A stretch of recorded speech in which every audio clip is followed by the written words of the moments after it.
7:01, and everyone who's going to be here is here, so we'll go ahead and call the meeting to order, and we'll start with the Pledge of Allegiance.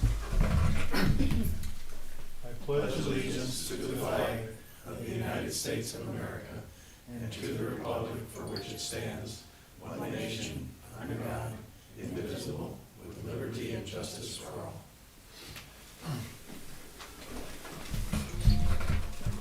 Okay, so welcome everybody to the July meeting of Union Township Planning Commission. Roll call, please. Buckley? Here. Lapp? Here. Daring? Here. Culver? Here. Gross? Yes. Squadrino? Here. All right, we have a quorum. Okay, we have 6 members in attendance. We have a quorum, so we can proceed. Next item is approval of tonight's agenda. Have the agenda in front of you.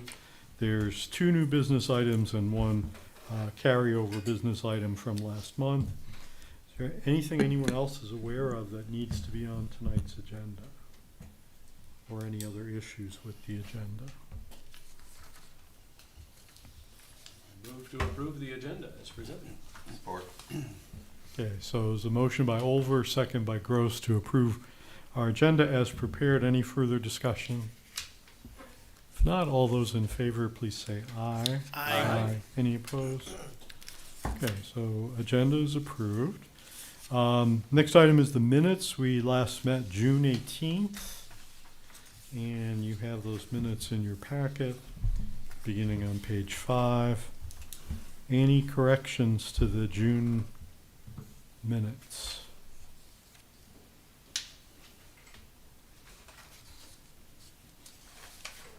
Move to approve the minutes as presented. Support. Okay, motion is by Olver, second by Gross to approve the minutes as presented.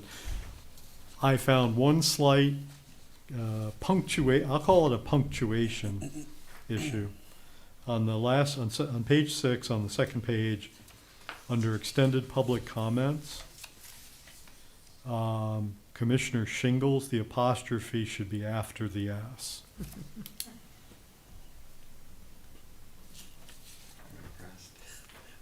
It just kind of jumped out at me. I'll make that before I have Jessica Okay. sign those tonight. Okay. I mean, it's not critical, but I just noticed it. Anything else? Okay, so the motion is to approve the agenda, or the minutes with the minor transposition of an apostrophe. Any further discussion? All in favor, please say aye. Aye. Any opposed? Okay, so we have our minutes. Next item is correspondence, board reports, and presentations. First item is Commissioner Thering, updates from Board of Trustees. Thank you, Mr. Chair. The 2 big things that I would have to talk about are that the Board of Trustees did pass the private road ordinance, and they did adopt the sidewalk ordinance. We had some discussion off to the side in regards to the policy. There was some, I'm sure Mr. Danny will probably go over some of the more finer details of that. But, because we talked about asking the board to maybe make some policy on section B, 4, and 5. And basically, after all the conversation that we had, the board has decided that they would like to hear from the planning commission as to what that policy would look like. That was my interpretation of our conversation. I did mention that aren't we the policy making entity, and they agreed, but they would just like, because we will eventually give that to the board. I guess on the policy side, let's try to come up with what we think might look good, make that look good.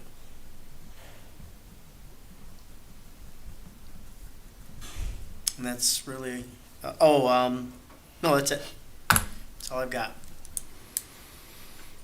So my recollection of when we had the ordinance in front of us, that section where it was talking about the ability of the township to set up an escrow fund or collect the payments and for the sidewalks.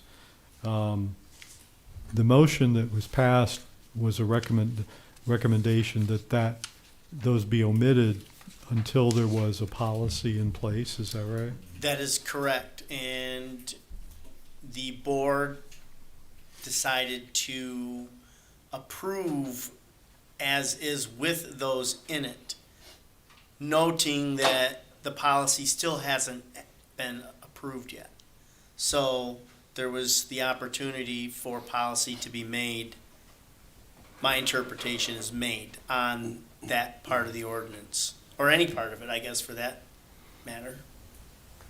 So I guess the assumption being that how that gets put into use will be determined by the policy or the recommendations That is how from the policy. that's how I understand it. So I was trying to have some conversation about it, but I think the board decided that we would like to see or hear from the planning commission as to what that might look like, what that policy or that additional to the policy might look like. Okay. Any questions for Commissioner Thering? Board-related matters? I did encourage us to have conversation. It just, at the end of the day, we as the board decided to see what comes forward once it comes forward. So let's say we did nothing and it goes to the Board of Trustees. The Board of Trustees may decide to make a policy on what was recommended. But if we feel strongly about B4 and 5, then I hope that we can come up with something in that respect. So that's it. Thanks. All right. Do you happen to know where we have a vacancy currently? Do you happen to know where that stands? Are we collecting applications? Do we have any applications? I don't know if, do we have one? Did we have one? Oh, that was for Board of review. Board of Review. Okay. No, so at this moment, no. Okay. There's nobody for us to install, I guess, if that's what you would like to put it. Mm-hmm. Okay. Well, if commissioners know of people you think would be good, encourage them to apply. Okay, next item is Commissioner Buckley, updates from ZBA. There are no updates from the ZBA. Okay, are there any questions for Commissioner Buckley on ZBA-related matters? Okay, hearing none, we'll move on. I added to your packet a communication from resident Ben Gunning that was received after last month's meeting, so you have that in your packet. Next item is the Community and Economic Development Monthly Report. Are there any questions on the contents of the monthly report?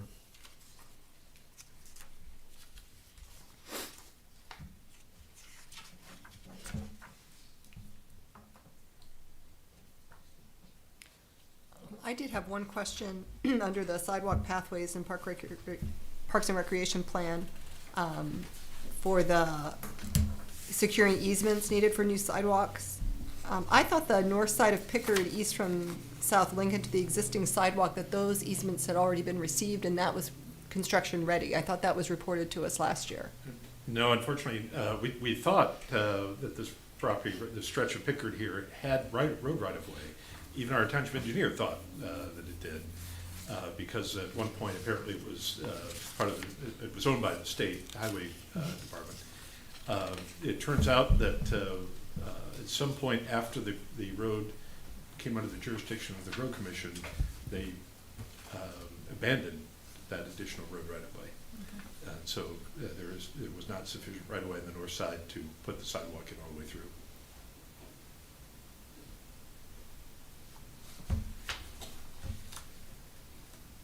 Other questions?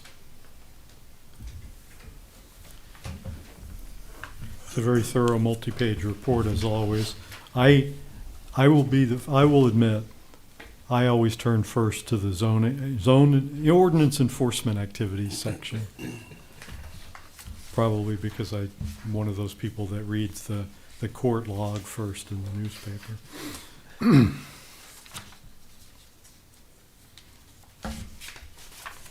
Any other questions? Is there for the open burning, consideration of updates to the open burning for the township? Is there a thought on what the desire for the update, what updates are desired, or is it just opening it for consideration? We just noted that it's an ordinance that should be updated at some point. We have not started the process of putting together specific changes, but it's an older ordinance. There's been some changes in state law, so eventually it will be on the list. It just hasn't been a high priority to do. That's why it's in that longer term category. Yeah.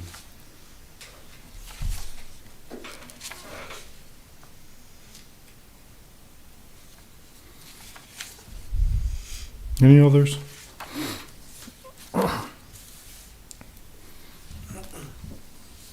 Okay, so we'll go ahead and move on. Are there any other reports that anyone is aware of that needs to come before us tonight? Okay, thank you. So next item is public comment. So this is the section of the meeting where individuals are invited to address the Planning Commission on items that are not on tonight's agenda. If you want to do so, you come to the podium, give us your name and address for the minutes, and limit your comments to 3 minutes. Public comment on non-agenda items is open at 7:13. Does what Mr. Buckley just asked about, is that considered not on the agenda? Burning ordinance? Yeah. That's not- Yeah, it's not on our agenda. Okay, all right. Well, I think that probably Mr. Buckley and Mr. Squattrito and I can probably say that probably the burn ordinance should be probably a little higher priority. Should what? Should be a higher priority. You know, sometimes we do these ordinances, and some of them I kind of question why it needs to come up now. But the burn ordinance in particular is one that living across from a property that you can probably see from your house and you drive by, where there's large fires that go for weeks and weeks and weeks and smolder for weeks and weeks and weeks. And I think a burn ordinance would be very welcome. We're talking about the property on the corner. Lincoln. I'm talking where the big giant fires that burn for weeks and weeks and weeks. That's on the ordinance enforcement section. That's already, there's an enforcement element to that already. Okay, There's but the no- burn ordinance itself doesn't cover those types of fires. Being able to do that type of fire, right? I would disagree with that statement. Okay, all right. Then why isn't the township address As I said, those? Because that that's property's happens under- every year. That property's under ordinance enforcement. Okay. Well, I know that property is been in the agenda for a couple, 3, 4 years, but nothing ever seems to get accomplished. But I think a burn ordinance, because when I call up the fire department, they say that there's really nothing that they can do.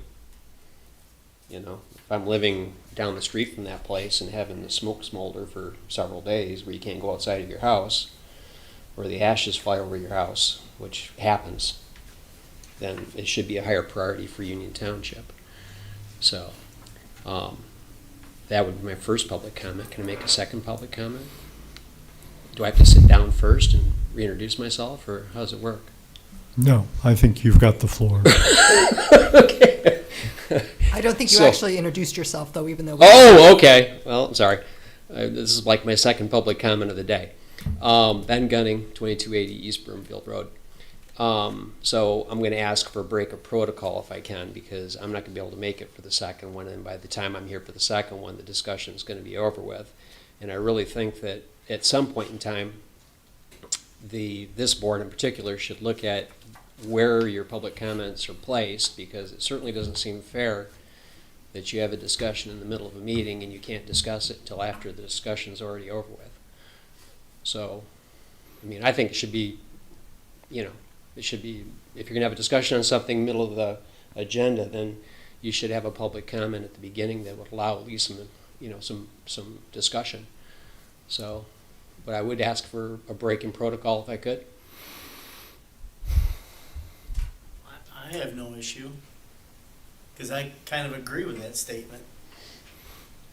But I don't know if we need to change it first before we allow it, or,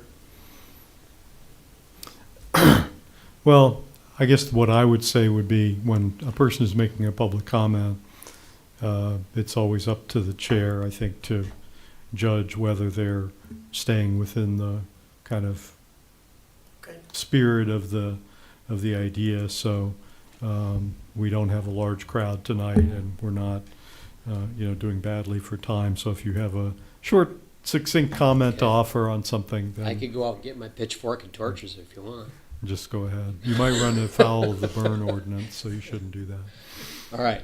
So, first of all, I felt terrible for Trustee Thering at the last trustee meeting because he tried to have a discussion, but the motion was made in a nanosecond. There wasn't any discussion on B4 and 5 for the most part. It was, it was a race to get out of the room that particular night. So I wish that the trustees, as in the email I sent, apparently didn't watch your meeting and didn't take any lessons, because you guys took it seriously. You had a serious discussion.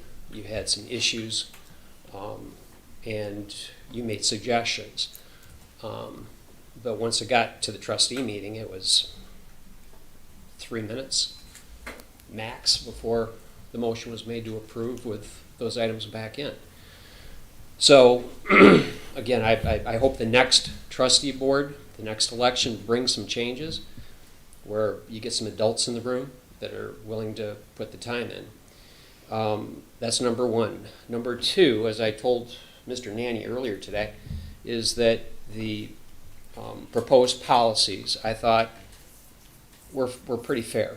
Now, I had two things that I didn't like, and I did talk to the EDA about it, that there wasn't really enough time for them to be able to, make any kind of a resolution on their end. But in the policy, I think everybody should have the right for an appeal. And so when we put a no relief clause in industrial zones, I think there's some situations where there's legitimate reason why you should have, the ability to appeal. Especially when you're talking about what triggers these things is something as simple as a minor site plan. And as we've already talked about in my situation, a minor site plan is anything over 100 square feet, which is a 10 by 10 storage shed. So what would trigger that expense is a really low bar. And I know that you can appeal theoretically, but when it says no relief, it means that the bar is way up here. And so I think that, number one, people in industrial zones should be communicated with and say that this is a change that's coming, because this is a completely different change from what was in the original one. And you hate to have somebody try to do something like, say, the animal clinic on Independence. So if they want to put like a little storage shed in their backyard, voila, you're going to put in the $5,000 shed. That's 110 square feet. Well, guess what? That triggers the sidewalk. And so I think that they should have the ability to appeal. Number two, in the policy proposal, construction expense, I guess I have a problem with it because I'm notorious for not hiring anything out. I do everything myself. And so when we're talking about, if I wanted to do something, an expansion or a building or anything like that, if I'm taking out the proper permits, and I'm doing it to code, and I'm able to do it myself, then in my mind, I should benefit from that. But how am I supposed to place a cost on my own labor? You know, how do you do that? You know, I wish, you know, because I'm the lowest paid person on my payroll. The kids that make dip ice cream make more money than I do. So, I mean, how do you put a price on your own labor? I think if you're a hard worker and you're industrious, then you should be of the benefit. And I think that's, you know, part of, you know, our country, you know, and how it's built.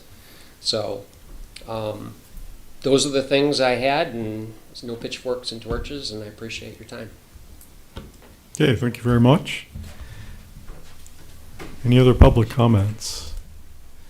Okay, so we thank the public for their comments. We'll go ahead and close public comment at 7:22. We're ready to move on to the rest of our agenda. The first item under new business is election of a secretary. So when we did elections in March, Commissioner LaBelle was elected to another term as secretary, but unfortunately he has resigned from the commission since then, so we do not have a current secretary. This would be for a term through the end of next February, so essentially completing that year. Are there any nominations for secretary? Secretary, you know, keeps track of, when we're doing site plans, keeps track of conditions and changes, things like that, as does Tara, and then motions and such, as does Tara, but then signs the minutes. As a point of information, is the vice secretary prepared to step up to secretary? Is that commonplace, or is that not a requirement of succession planning? We haven't had much succession since I've been on this. I mean, I've been chair for a long time. We had a longtime secretary, which was Alex Fuller, and then he left the commission. And I don't remember if I think Doug was the vice secretary, so he did move up. So, but it sort of, but not. Okay. It's not like part of the lore, or it's not like an unwritten rule that we always follow, that type of thing. Does the current vice secretary have any interest in that role to be nominated? Not to put you on the spot, but I'm just curious. I would be willing to serve, yes. Well, then I would like to nominate Support. Commissioner Lapp for That's secretary. pretty fast. Okay, so there. I'm paying attention. I thought it was Jeff. But I was right there. So there was a motion by Commissioner Olver that was seconded a nanosecond later by Commissioner Buckley to nominate Commissioner Lapp to be the secretary of the Planning Commission. Are there any other nominations? Are there any other nominations? Are there any other nominations? Okay, hearing none, we'll take a vote. It's a personnel position, so we'll go ahead and do a roll call vote. Gross, Yes. Squadrito, Yes. Lapp, Abstain. Olver, Yes. Thering, Yes, Buckley. Yes. thank you. Okay, so that was successful, so you're elected the secretary for the next year. Now, in accepting that position, you vacate the vice secretary position, so we should probably elect a vice secretary. Vice secretary would do the secretary job in the absence of the secretary. I would like to ask Commissioner Olver if he would be willing to serve as vice secretary. That only seems fair, doesn't it? I will accept, yeah. Thank you. I nominate him then for that I role. would support that. Okay, so Commissioner Lapp nominated and Gross seconded nomination of Commissioner Olver as vice secretary for the same time interval, namely through next February. Are there any other nominations? point of information, does it usually work that way? Because I won't necessarily nominate anyone in the future if it's just gonna boomerang. Well, we don't normally have multiple nominations, if that's what you're asking. I was taught to ask 3 times, Yes, yes. and I have asked once. So are there any other nominations? Any other nominations for vice secretary? Hearing none, we'll go ahead and close nominations, and we'll go ahead and move to our vote. We'll do a roll call vote, please. Waring? Where'd he go? Come back to him, he's out in the hallway. Gross? Yes. Squadrito? Yes. Waring? I'm sorry, I had to step out. What did- We nominated Over for vice president. Oh, Or vice secretary, Vice not secretary. president. Not that much Absolutely, my information, yeah. apologies for stepping out, but, thank you, yes. Buckley? Yes. Lamb? Yes. Over. Then I'll abstain. Okay, Motion carried. so we once again have a full slate of officers, so thanks very much. Next item is P-Tex 24-01, zoning ordinance amendment, section 11, signs. So the section of the zoning ordinance on signs has been completely rewritten. And we'll go ahead and let Rodney introduce this, and then we'll move to some discussion and questions. Thank you. You should have our report, starts on page 16 of your packet. This, as I said, this is update to our sign regulations. These were updated in 2020, and there was a small amendment made to them after that. We've been working with the ordinance now for several years. As noted in the report, we found it to be cumbersome, somewhat challenging. We've run into, in particular, with some challenges with helping folks to be able to make modifications to existing signs that might be non-conforming in some way. Those provisions are very restrictive. And overall, after working with it for this period of time, we felt that there was a need to make a significant change to what was done with the original document in 2020. In addition to that, there were some things that need to be addressed related to content-based regulation. This is a First Amendment issue. We have to be very careful in terms of how we regulate signs. And one of the ways that we should never regulate signs is by in any way referring to their content.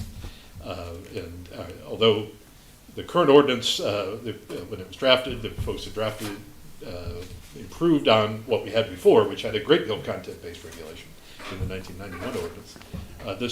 The current ordinance still does have some elements that have run afoul of that issue in other jurisdictions. And so based on some U.S. Supreme Court decisions, we followed those and removed those elements as well. This is primarily in the area of temporary signs and kind of what you might call incidental signage, directional signs, that sort of thing. So those areas of the ordinance were streamlined, and those elements that might be content-based were removed. Overall, the idea was to simplify the ordinance, simplify the scope of regulations, make it easier to work with both for staff, but also for the businesses and residents that may have interest. We did expand the ability to alter existing legal non-conforming signs without necessarily bringing them fully into compliance with our current ordinance. So you'll see that as we look through the ordinance. We also, in streamlining the temporary sign regulations, we also expanded the scope of signage that's allowed in the various zoning districts as temporary signs without any kind of a permit. And then we, as noted in the report, clarified how signs and entryways work. Current ordinance just calls them entrance signs. This ordinance, to avoid any issues, we call it site entry feature with signage. Kind of awkward phrasing, but it's the idea of when, like, we come into a business park and you have a nice fence and they put a sign on the fence or on a stone wall or something like that. We want to make sure to cover that ground and eliminate conflicts between that and our freestanding sign regulations. So those have all been updated.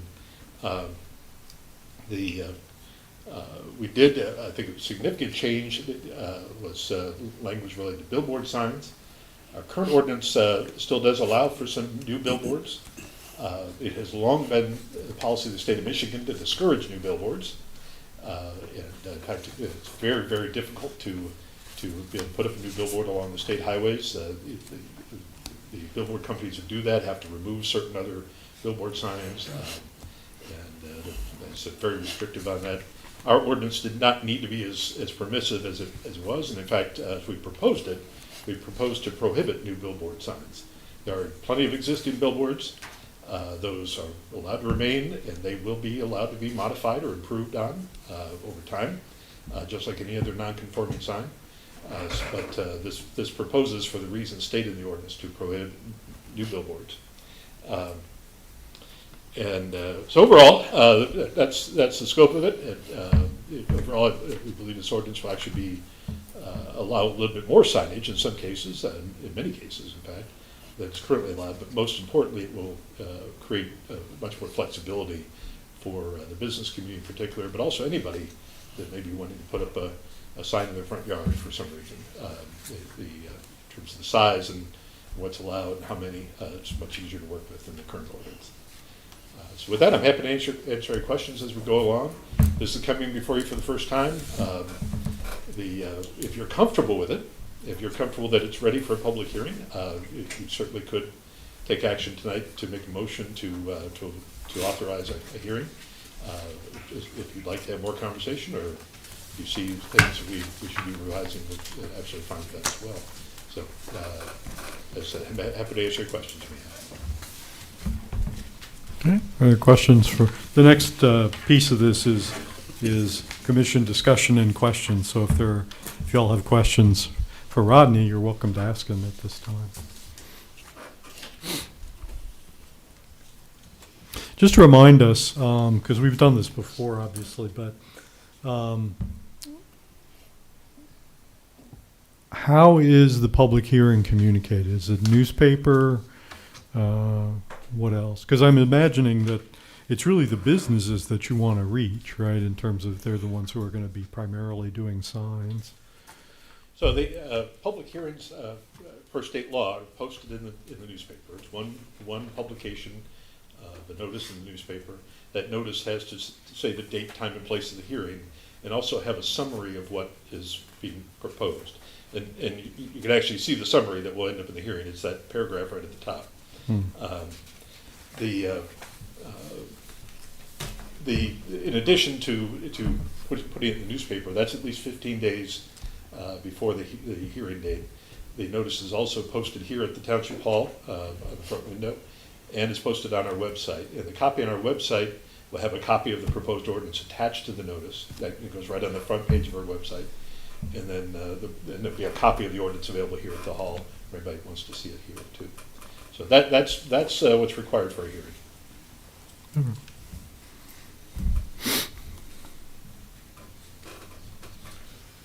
What do you foresee as any particular red flags or things that might cause concern? Well, actually, I'd like to talk about a green flag that I didn't mention earlier. We could talk about red flags, but I'd like to actually mention a green one. Sure. If you would turn to page 24 of your packet. It's titled at the top, section 11.06, ground signs. One of the issues with signs is sometimes the need for variance.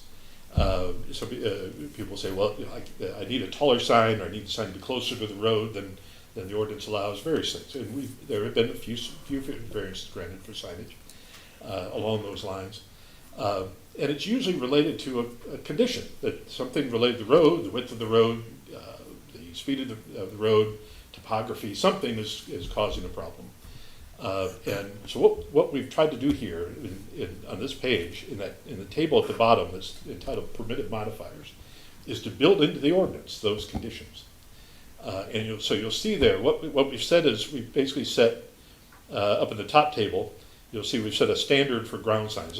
Ground signs, these are your freestanding signage out near the road. And so the maximum sign area is 40 square feet. That's the kind of the base standard. And then in the table below, you'll see that that gets modified depending on certain conditions. Now, in some cases, it's modified down for the activities that may be in the agricultural district or in the rural residential district or in other residential districts. For example, this might be, for example, a church that locates in our agricultural area, or one of our assisted living facilities. We have a couple that are in the agricultural area.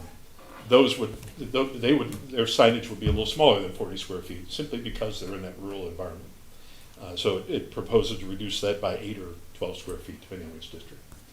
But in other cases, based on zoning district or based on conditions, it increases. So for example, if you're in the B5 or B7, it actually adds an extra 8 square feet. You're up to 48. And then, and this is cumulative down the table. So if you're on a road that has a wide right-of-way, it says 43-foot half right-of-way, that's measured from center line back. That would be a normal right-of-way for a 3-lane road. Here in Union Township, our road commission doesn't always get the additional right-of-way, so it's not always the case. But if you do have a wider right-of-way, as would be the case, for example, on our state highways, then you get a little additional square footage and a little additional height to that sign to compensate for that it has to be a little further back from the traveling pavement, roadway pavement. So these modifiers are intended to basically, as I said, sort of be a green light to adjust for specific conditions where additional signage, height, number of signs would typically be requested as part of a variance. So we're hoping through this to avoid the need for any variance requests, because we've kind of covered the ground that would be typical here in our community. And in fact, at least one of these directly addresses a variance issue we had a couple of years ago. As we have a couple of these, for example, reduce the setback. B5 or B7 district slides the setback down slightly. So that's one of the elements that, again, adding flexibility, making it a little easier to work with, while still trying to have a little bit more consistency in the ordinance standards. As a follow-up to that, I'm curious on the background, what influenced the basis for the standard? Is it the 40 square foot? Yeah. Well, that's similar to what actually is in use for signage for ground signs and for, let's say, for a commercial district, single property on a regular width road. That size, 40 square feet, allows plenty of room, first of all, for any content, but also it's of a size that is very legible from the road. Just comparable to other similar communities. Right. In fact, I think a little bit more generous than some, certainly more generous, far more generous than the city, for example. It's a little different environment in the city, but yes, I think actually a little bit more generous than some other communities. Thank you. I've seen that number at 32 square feet, for example, as a starting point, because 4 by 8, that's sort of, people think of a sheet of plywood, and so 32 square feet is often a common starting point. So in terms of a red flag, we'll say the next section, actually, turn the page, the billboard language there, and you'll see item A, there are findings, and there are 8 findings related to billboard signs, and essentially saying why they should no new ones should be created in the township. Billboard's an area that is always litigious. There's always a potential. Billboard companies want to protect their right to put up large display signs, despite changes in conditions, changes in opportunities for signage. They change in opportunities for communicate with people. But there's always that potential. Some along the same lines as mobile home park owners tend to be litigious. I will tell you, this same language has been involved in court case, because I created it. In fact, the first time I created this language, which was almost 20 years ago, I was actually pretty new at the time in this profession. I created it for a small rural township in Gladwin County that had been dealing with the billboard company in the past, and they did not want billboards, but they're on a state highway. And so they asked for some language like this. We worked it out, worked with the attorney, came up with the language very similar to what you see here.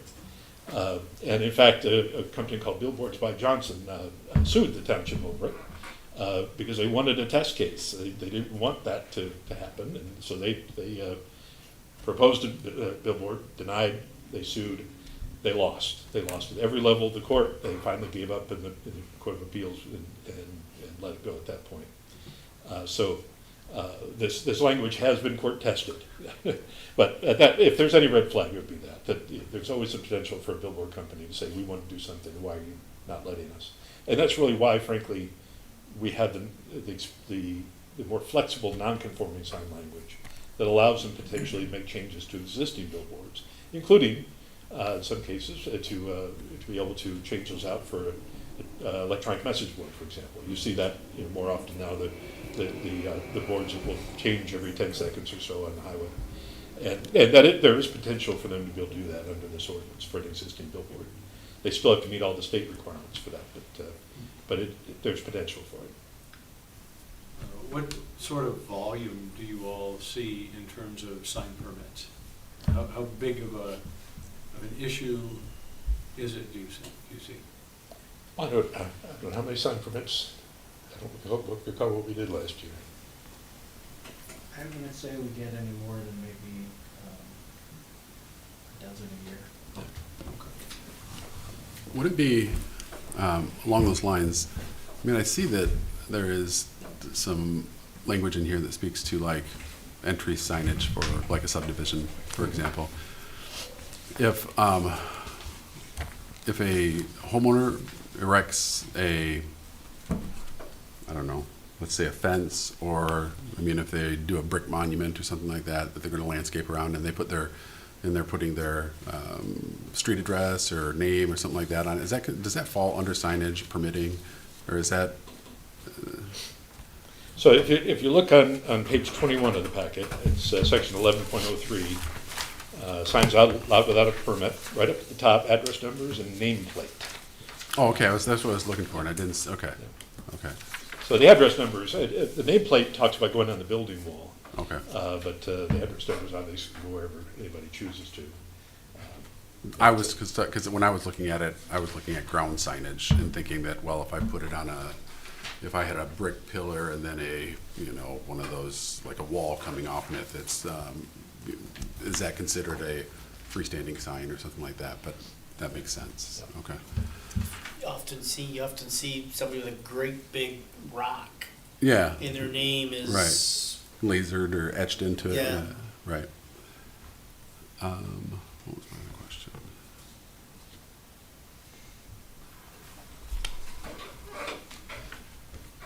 So I'm sorry. I'm sorry. Is it related to No, what I you had were just another asking question, about? but I was Okay. just- yeah. Let me just ask real quickly.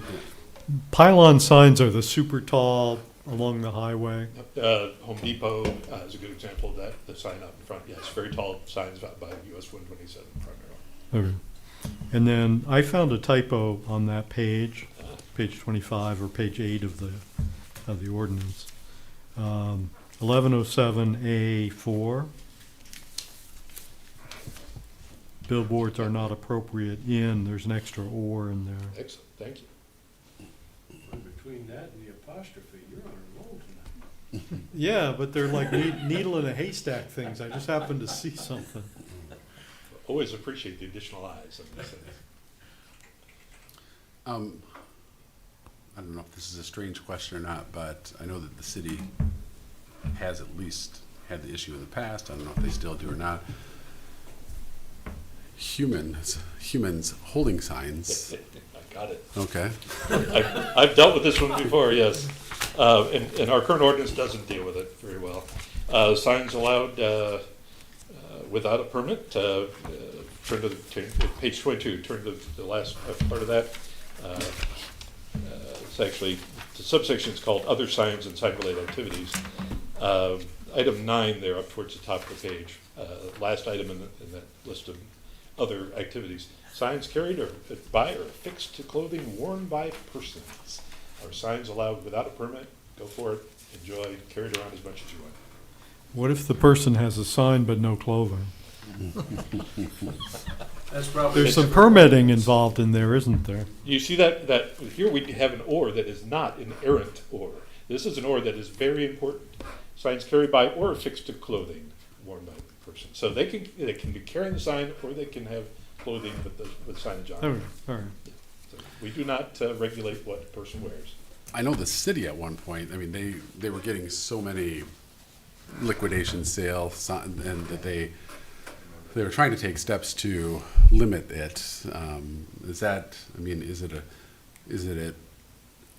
number one, I guess, is it appropriate for, Absolutely not. you can't limit that sort of First thing? Amendment, freedom of expression. Okay. That person holding that sign is expressing themselves, even if it's a commercial message.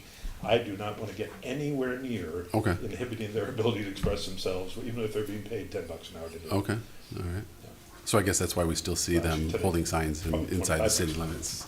Yeah, no, that is absolutely a First Amendment issue. Okay. And they can be obnoxious, and they can be in the road right of way. I mean, if they are being unsafe, that's a matter for the police. It's not a matter for a sign ordinance, it's a matter to call the sheriff, and they'll come out and tell me, hey, you can't be waving that sign at traffic.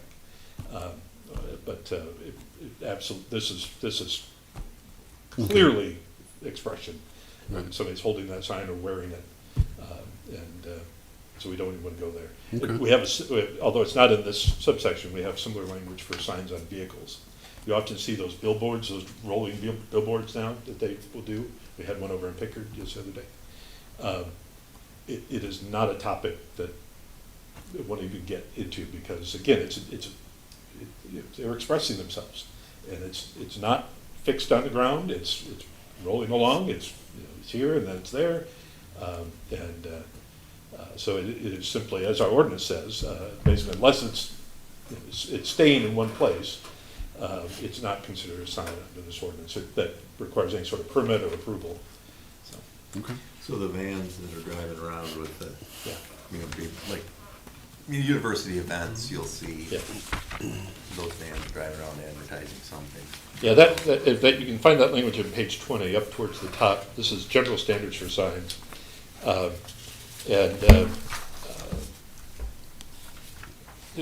it just says that signs affixed to these vehicles should be subject to the requirements of this ordinance for temporary signs, which don't need a permit, unless all the following conditions are met. And so if all these conditions are met, then we don't care at all. It's just a vehicle driving by. And so you can see it here, the language is that the vehicle is actively being used, it's being transported off the site on a daily basis. So it's not sitting there acting as a sign on, for the furniture store or something else, kind of a quasi-permanent sign. So, with that in mind, as I said, we don't even want to get into those kinds of environments from a regulatory standpoint. When an ordinance like this passes, what are the implications for enforcement?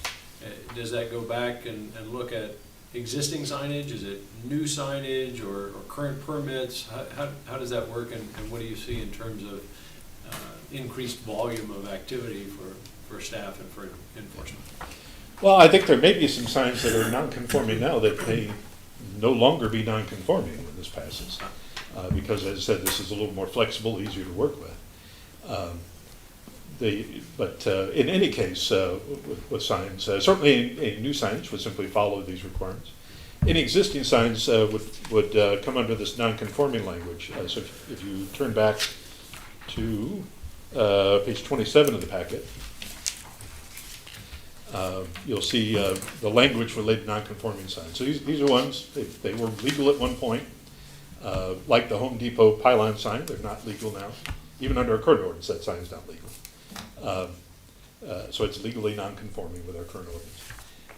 What it basically says is they can service it. It must be maintained in good working order, that's A. They can service it, paint it, repair parts as needed. It notes under servicing that replacement of the foundation or structural support, that's not servicing. But we deal with that right below under alterations. This alterations section is really where we've added the flexibility to be able to make certain changes to existing signs that might include replacing structural elements or foundational elements. that have failed. We have an example that's out there right now that would benefit from this ordinance, where they would like to replace the sign face and update it, but it has 2 posts, and one of the posts has failed. The foundation has failed underneath it. Rot, I don't know what happened, but it's just standing on the ground now. And so they would have to replace that in order to redo the sign face. Our current ordinance doesn't allow that. It does allow them to service the sign face. They can change the message on there, whatever they want to do, but they can't replace the structural element. So this would add the ability to do that. It simply says that the conditions either have to remain the same, height and area, setback from the road, or become better than they are right now. So move it further back from the road, lower it, whatever the things can be done. They can, as long as it's getting closer to being in compliance, they can make changes to that existing sign. So this is one of those areas where there are a number of circumstances where folks have older signs they'd like to modernize. This will give them the ability to do that without necessarily having to meet every current standard of our ordinance. In some ways, this is like that non-conforming site section that we use for site plan review when we're dealing with changes to an existing site, where we're targeting certain things but not necessarily fixing everything on that site. This language here allows a similar range of motion for signs. So am I hearing you correctly, and maybe I'm not, if we use the Home Depot example, for instance, where the pylon sign is no longer a permitted sign, can Home Depot replace it in its entirety with the same pylon sign, or would they have to take steps to bring it more into conformance?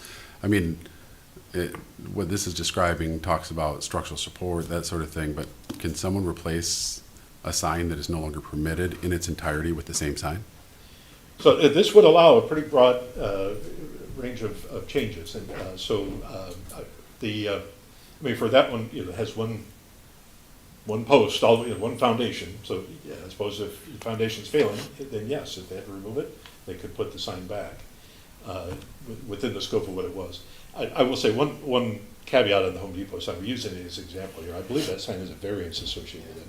So in reality, the variance applies to that. It would be allowed to be put back simply because it has a variance from the Board of Appeals. But let's say it didn't for the moment. An example of, I think, one of the changes here is it talks about sign frame, item C2 there. And that's basically changing the box. They can change the copy inside that box all day long. They can change the guts of it, the lighting. They can go from fluorescent LED or whatever. But before, as soon as they wanted to alter the box, that then was prohibited. That's one of those areas where it was challenging. Often companies, when they change their logo, the sign shape changes. You might go from square to round or triangle or polygon or whatever. They come in and they say, look, we're just changing out. We've got a new logo. We need to change the box to go with it. Our current ordinance doesn't allow that sort of thing.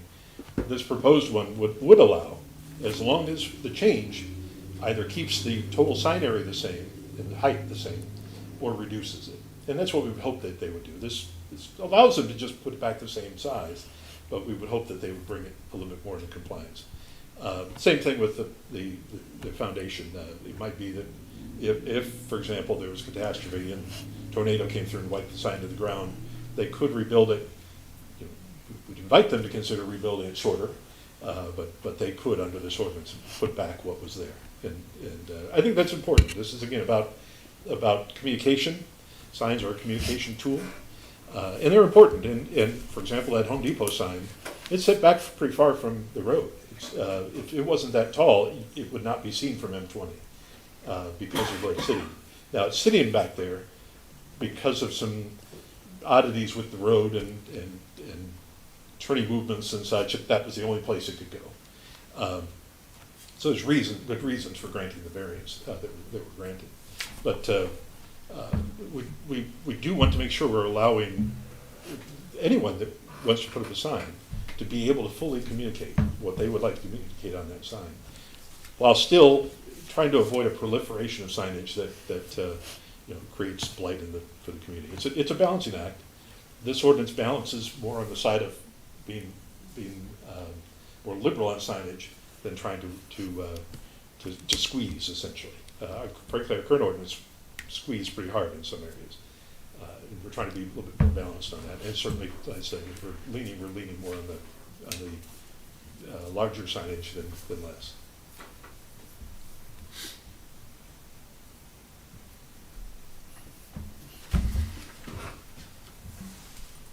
Other questions from folks?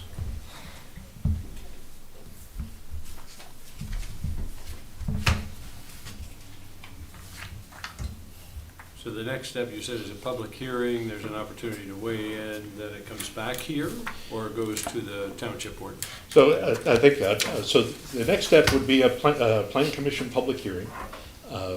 If you're comfortable with that, and you want to give that direction to us, I said a motion simply to schedule, direct staff to schedule a hearing would be sufficient for that.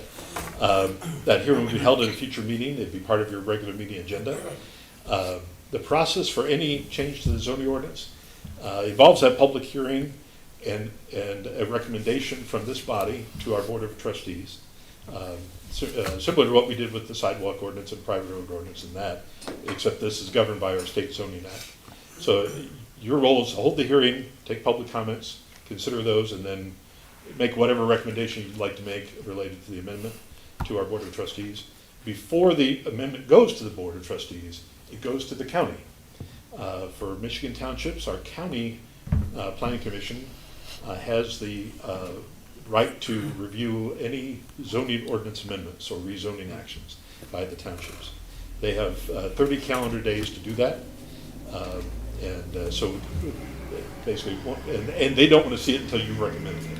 So right after your recommendation, we send it over to the county zoning administrator, and basically they have 30 days to do whatever they're going to do with it. Usually they do nothing with it, other than send a note back and say, thank you very much, we have no comment.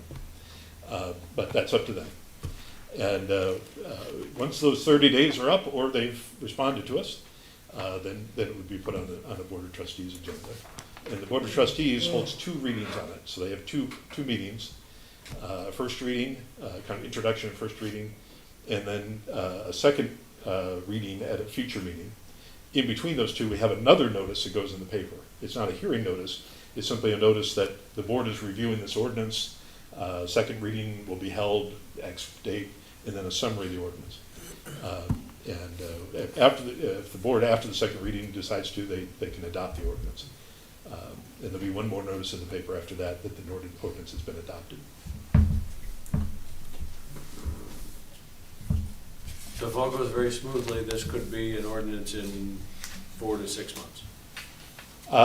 Actually, even less than that, potentially, about 3 months. 3 months. Okay. Do we need a motion for a public hearing, or is that, we just, Certainly can, if you're comfortable. Yeah, if the relevant motion would be to move it forward to a public hearing at our next meeting, I guess. I didn't see any motions in here. I think they trust us to come up with a motion for this one on our own. So. Just a point of information on that, tying back to the public comment conversation. In a public hearing, if it's part of this meeting and it's on this agenda, the agenda for that meeting, the public can still comment on what the public hearing is being held for, correct? Or would we not be able to take action on it as an agenda item because the public is commenting during the meeting in which it's being entertained? The purpose of the public hearing is to get that feedback. So they could comment before we make a determination? Correct. Okay. Yeah. Well, there'll be a public hearing, which is a separate place in the meeting. Okay. So public comment at the beginning would normally, I usually tell them, there's going to be a public hearing, so hold your comments Got it. on that item. Those are 2 different. Yeah, 2 different components in the things. context of that meeting. Yeah. Okay.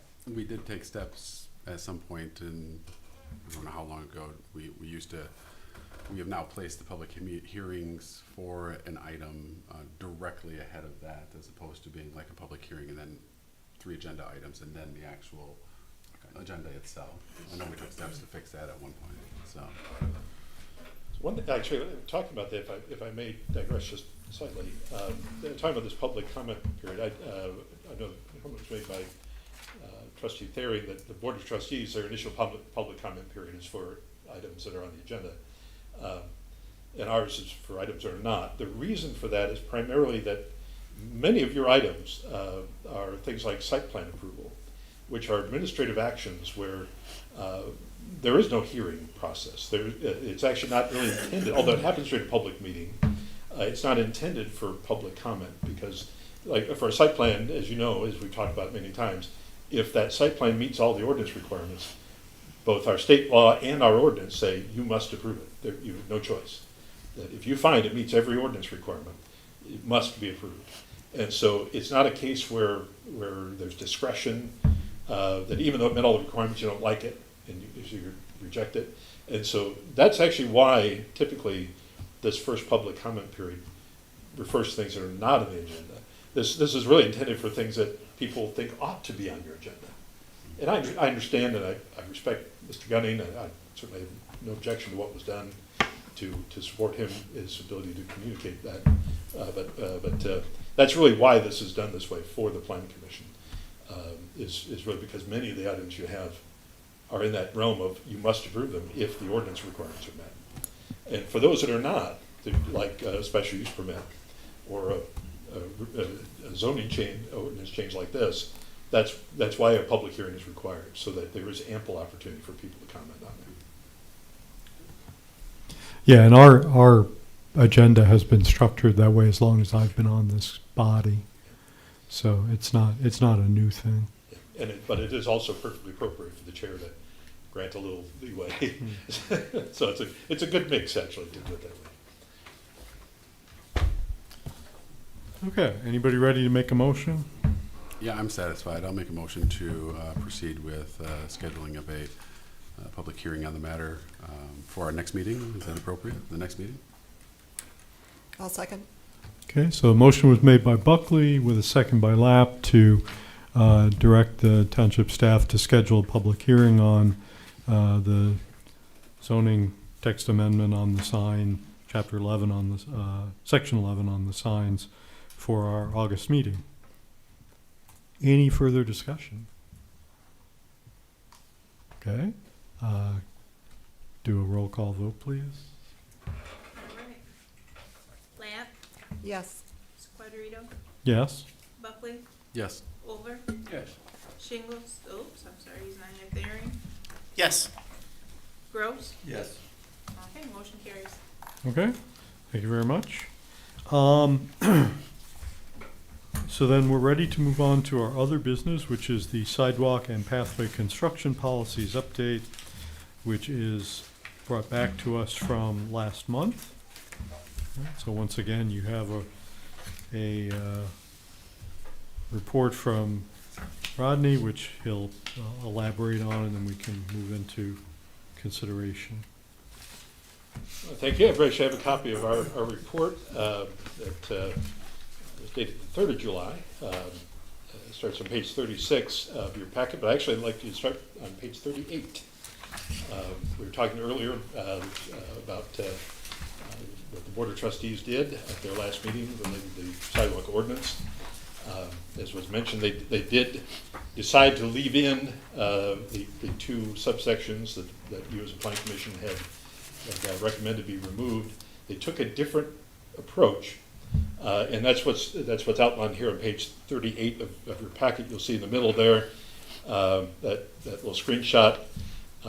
This is the ordinance that they reviewed for second reading. This is the change that they requested as a board that was brought back to them for their second reading, ultimately was adopted on July 10th. And you see what they did here is instead of amending subsection B of section 4, they amended A, and they expanded it. They expanded the scope of what could potentially be part of this policy statement that you have before you tonight. And the change was related to funding and cost sharing. And you'll see there, item 4 is the new subsection, where they've added this language that said that this policy may include cost sharing guidance to assist the Board of Trustees in decisions related to funding of construction of public sidewalks and pathways.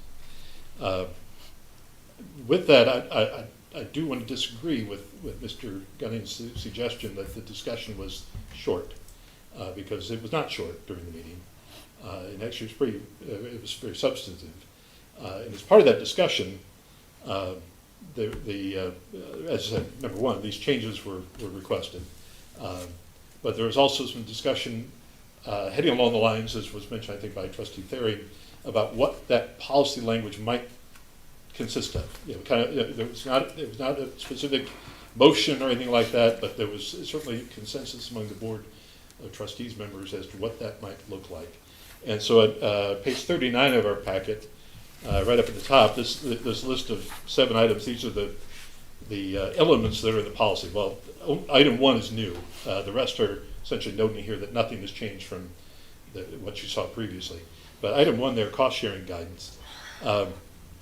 This language that's referenced here, that the highest priority is proposed to be public or municipal funding with associated grant funding, followed second by developer and property owner funding of projects subject to site plan approval. And then says here, number 3 in that list of priorities for cost sharing is to make clear that, and this is quoted directly from what you'll see in the, what you've probably already seen in the updated policy, the lowest priorities for funding would be through property owner cost sharing, posting of a cash deposit in lieu of construction, payment to have sidewalks constructed at their own expense, or reimbursement to the township for construction costs over a 5-year period. Basically the language that was in subsections 4 and 5. What this is saying is that as a policy, the board was favorable of making that the lowest priority potential for funding. And so you'll see that if you turn to the policy language, starting on page 41, you'll see, if you turn to page 43, you'll see that language added. It's a new subsection E. And this is, we drew this up based on what the discussion at the Board of Trustees level. It certainly reflects the discussion at this level as well, in terms of setting priorities. And so you see there again, highest priority, the second priority, and then lowest priority, making clear that the lowest priority are those things that were allowed for in subsection 4 and 5 that you had recommended be removed. So this is getting in the same direction of what you were looking for. It does reflect, though, the direction given by the Board of Trustees at their meeting as we were talking about the ordinance. The other change, just to highlight that on the previous page, page 42, is we did rewrite the language about cost along the lines of our discussion at our last meeting, to try to expand, first of all, who can tell us what those costs are, but also to rewrite the language to be more clear as to how that is looked at. So with that, I'm happy to answer any questions you may have about this. Mr. Gunning is not here at the moment, but I will share something he shared. He came to our EDA board meeting. You've heard this before. I think at our last meeting he mentioned that he, although it doesn't affect him in any way, he said, he would prefer that we keep the language about one of for temporary relief. That one of the allowances for temporary relief would be if the property is in an industrial district. I'm just going to share with you that he was talking to our EDA board about that, primarily because they have industrial areas in their DDA districts. So he's not here to share it tonight, but I'll just share that he did say that to our EDA board earlier today. We've talked about it. I think our previous report, it may still be this one, we had suggested that it not be included because it really is not consistent with our policies related to trying to create a robust sidewalk pathway network, and especially to help people get from their homes to their jobs. By allowing no sidewalks in the industrial district, we actually make it far harder for folks to be able to get to jobs in those districts without a vehicle. So that's the reason it was recommended to be removed. happy to talk about that or answer other questions you may have. So on, I don't know what the main heading of this is, B3, Mhm. the one that you changed. Is it fairly consistent from project to project what a foot of, what did we say, 8 feet is the standard now, or is it 5? For Standard sidewalk width for sidewalk, yeah. The standard width is 5 feet. 5 feet. There are a few roads that are wider than that. but Okay, The standard is so 5. if you're gonna build a 5-foot sidewalk, is it fairly, is the cost of that per linear foot within a fairly narrow window, or can it vary a huge amount? Well, it varies based on condition. The cost for that much concrete, that much sand or stone underneath it, those are kind of standard numbers. You can have a number per foot or per yard, pretty standard for that. But if that sidewalk, if there's topography, if that sidewalk if there's a culvert needed, for example, or went around trees, the straighter the sidewalk, the easier it is to construct. When you Yeah. deal with curbs, it's more expensive. How many crossings of roads or driveways does it need where you might need a ramp or other things? So those are the things that increase the cost. Yeah, I mean, I'm trying to, think about this. For most of the projects we deal with, the owner is represented by a civil engineer or an architect or a licensed builder or, some other sort of contractor. But if you are a do-it-yourselfer, I guess I wonder, does that obligate you to, and if you want to pursue this, does that obligate you to go out and secure a quote from a paving contractor or whatever it might be? Well, it's interesting. Mr. Ginning's comment that he likes to do much of the work himself, and he does do a great deal of work around his place, maintenance and such, obviously he can. Commercial properties typically require a licensed commercial contractor to do any work that requires a permit, building permit. So that work, that side of the cost estimate will be dealt with as part of the permit. In fact, it's typically part of the permit to provide a construction cost. Because our permit fees are, in many cases, based on that construction cost. And that's the case across the state of Michigan. So that side of things, that should not be a challenge certainly in his case. And in most cases where a building permit is involved for whatever the construction activity is, there's very likely to be able to be a pretty accurate construction cost from that builder or architect or whoever may be involved in that project. As I said, on the other side of it, for work like a sidewalk that might be able to be framed out and done privately, I think that in that case we'd be working with them on identifying kind of standard costs for things. In that kind of case, we can work with our township engineer even to say, here's how much sidewalk they need. Take a quick peek at the site. What do you think? And they can give us a pretty rough number to at least start with for that cost. So in any case with these kinds of things, as staff, we work with the applicant, with the property owner, to help them be successful in getting done what they need to get done. Just as we will help people, for example, if somebody needs a variance from the zoning board of appeals, that's a license to break the ordinance. That's what that is, a license to violate the law. But as staff, we will help them to create the best possible application, help them understand what the requirements are, help them understand what the criteria are, and even talk to them about some things they may want to consider and how they put the application together to make the best case to that Board of Appeals. Even though we're going to be on the other side of it at the hearing, we're going to be on the other side saying we should defend the ordinance, they should follow the ordinance. We're happy to help them put their best face forward. And it would be the same thing here. We would help those folks to be able to figure out how to get the information that's needed, even if it means bringing our own engineer in to at least provide an initial estimate so we can have some place to start that conversation. I don't know if this is a relevant number, but over the past few weeks discussing the sidewalks, I did ask a developer to give me a back of the napkin cost on a 5 foot.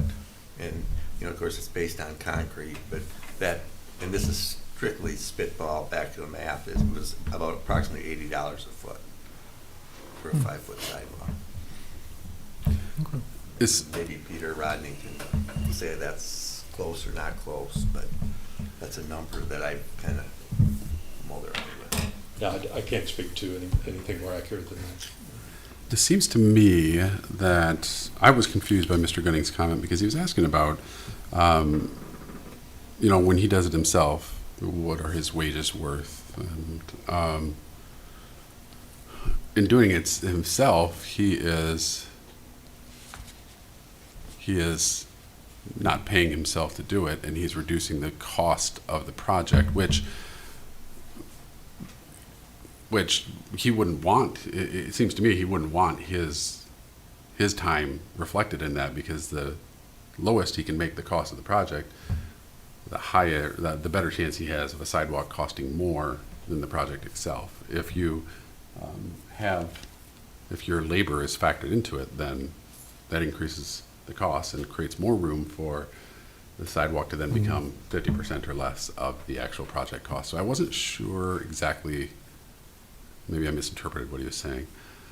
But I do think that, I don't know if it needs to be reflected in an actual policy or not, but I do think that it should be an apples to apples comparison. And I know that, I mean, if you go to a builder and say, hey, I want you to give me an estimate, and I have no intention of using your services, I just want you to give me a free estimate so I can use this as a point of record, they're probably going to say no. But for the number of people who, I'm sure the number of people who are paying a contractor to do it far outweigh the number of people who are actually just going to do it themselves. I don't see that we're getting an official quote being a difficult process for an owner, whether it's a quote for the renovation or if it's a quote for the sidewalk itself. But I just would think we would want to compare apples to apples. We wouldn't want to say, oh, well, you're using a contractor quote for one side versus your estimate. I went to Home Depot and think I have a good estimate of costs for the other side. You know what I mean? Wouldn't we want to have an expectation like that? Because I know you were when you were saying, like, well, if somebody wanted to build the sidewalk themselves, for instance, because it's only 10 or 20 feet, that we work with them to kind of estimate cost. Wouldn't we just estimate the actual cost at a contractor's price, and then if they do it themselves, they're just saving themselves money? I would expect that yes, we would be looking at numbers that would be reasonable to build the project, paying a contractor to do it. Right. Remember, this is a policy. Really, ultimately, this is your decision. The information that you receive, if somebody comes in and says, I want to have temporary relief based on item B3 here, you would ultimately be making the choice as to whether what you have is reasonable, reflective of it. Certainly, we'll give you what information we'll have, but we'll take a look at it. We'll probably have our engineer look at it. We may even have our building official look at the construction side of it. Does this make sense to you? And if there's any issues with it, we'll include their thoughts and what you get. But ultimately, this will be your judgment call. So if an applicant comes to us, and I've kind of had this question in the past because I've heard people complain about it before. One of the complaints that comes up with just site plans in general is that we've had people come to us and say, well, I don't want to pay for a site plan until I know if you're going to approve it, which is, which comes first, chicken or the egg. Is an applicant, number one, are they obligated to have an engineered site plan to do a renovation? I know we've seen site plans that are hand-drawn because they're fairly simple. And but if somebody says, I want to build a pole barn, for instance, I want to build some detached storage for something, do they have to pay for engineered plans, or can they simply draw it up for us and include the requisite information and call it good? Because I guess what I'm getting at is people saying, well, it's going to cost me, I hear outrageous numbers for just getting the plans themselves, thousands and thousands of dollars to do that, and then I got to pay the contractor to actually do the work on top of it, and it's just cost prohibitive, sidewalk notwithstanding. So what is the standard for that when they have to come to us for with a site plan? Well, typically for items that require a full preliminary and final site plan process, those are going to be engineered. And they're going to be engineered because the applicant needs it to be. You know, building a new Dollar General or Walmart addition or industrial building, whatever it might be, they need that engineering element to be able to do what they need to do. So those plans, when they come before you as either a preliminary site plan or final site plan, are going to be done by a civil engineer, an architect, somebody with that training and ability to put together those details. Minor site plans, items that are allowed for administrative approval, there's more flexibility. We have seen professionally drawn plans. We have seen hand-drawn plans. The key is accuracy. Can we understand it? And usually when it comes to the hand-drawn plans, if the activity is happening more in the interior of the site, where there's well away from minimum setbacks and things like that, well away from easement potential, all that kind of stuff, where there's kind of, if the building is 2 feet over from, in reality, from where the plan shows it, it's not going to make any difference. That's where we can typically, review a less detailed plan and be able to take action on it. Well, and that's what I'm thinking of. I'm thinking of Mr. Gunning's situation specifically, where he's a small business owner and he's got a relatively small project that he wants to accomplish. And I know I'm sure it's in our documentation, but when do we cross the threshold of a minor site plan to like a full-blown site plan? Yeah, it's in section 14.2. There are, that's the site plan section. Yeah. And I think it's maybe subsection C, but it's just a list. These are all the types of projects that require preliminary and final site plan approval. Second one talks about these are the projects that are acceptable for a minor site plan, and then there's certain activities that are exempt entirely from site plan approval. So in theory, Mr. Gunning might have been able to build a single larger pole barn and still been a minor site plan, but what was triggering it was that it was no waivers issued for that stretch of road. That's what was His triggering. concern was Right. the designated street language. It's in the 2018 Right. policy. Right, yeah, okay. But he was informed that he could ask for a waiver even so, correct? It was. Okay. I guess I find myself agreeing with Mr. Gunning on needing to give that waiver option to everybody. I realize in the industrial area, it would be better for every plan to come in with a sidewalk and, build the sidewalk capability in that area. But it does feel like which is part of the problem with this whole policy to begin with, is it's identifying certain areas where it's not allowed, even though we as a group have allowed it in certain circumstances. So it feels like it would be more fair wording to say, we will, give us a rationale, and we will consider it based on these policies and this ordinance, rather than saying this group may not ask, but then give them variances anyway. I mean, it feels like we've done that, so why would we then set up a policy again that does the same thing, but with a different zoning district? So what you've just described is the purpose and activity of the Zoning Board of Appeals. That's exactly what they do. The ordinance says X, somebody says, I can't do X. For these 12 reasons, X is impractical or not feasible. And so they come before the Board of Appeals and they appeal their denial, whatever that permit was that didn't allow them to do X. And they come and say, for these 12 reasons, I ask you, Board of Appeals, to grant me relief to do X. And the Board of Appeals considers that. They can grant that relief if they find it meets the criteria in the ordinance. Which are the criteria based on state law. So those aren't arbitrarily set. State law governs the scope of what they can do. They can grant part of the relief. They can say, well, no, we don't want to go all the way, but we'll give you part of it. We recognize there is a reasonable change that needs to be made. Or they can say no. They can say, no, you've got to follow the ordinance. That charge is given to the Zoning Board of Appeals in state law. It does not apply to the sidewalk ordinance because it's not a zoning ordinance. That ordinance cannot be written in a way that basically allows you to make the judgment call in every single case. You do not. If we were to do that, we simply should repeal the sidewalk ordinance. So the policy is to say we have a small area here where we can work. you know, and we can look at sites, and for these reasons, we'll make adjustments. And just like in the ordinance, we made certain adjustments to say, although our standard width is 5 feet, if you're on Bluegrass Road, it's 8 feet. And it's 8 feet because that's a high traffic area.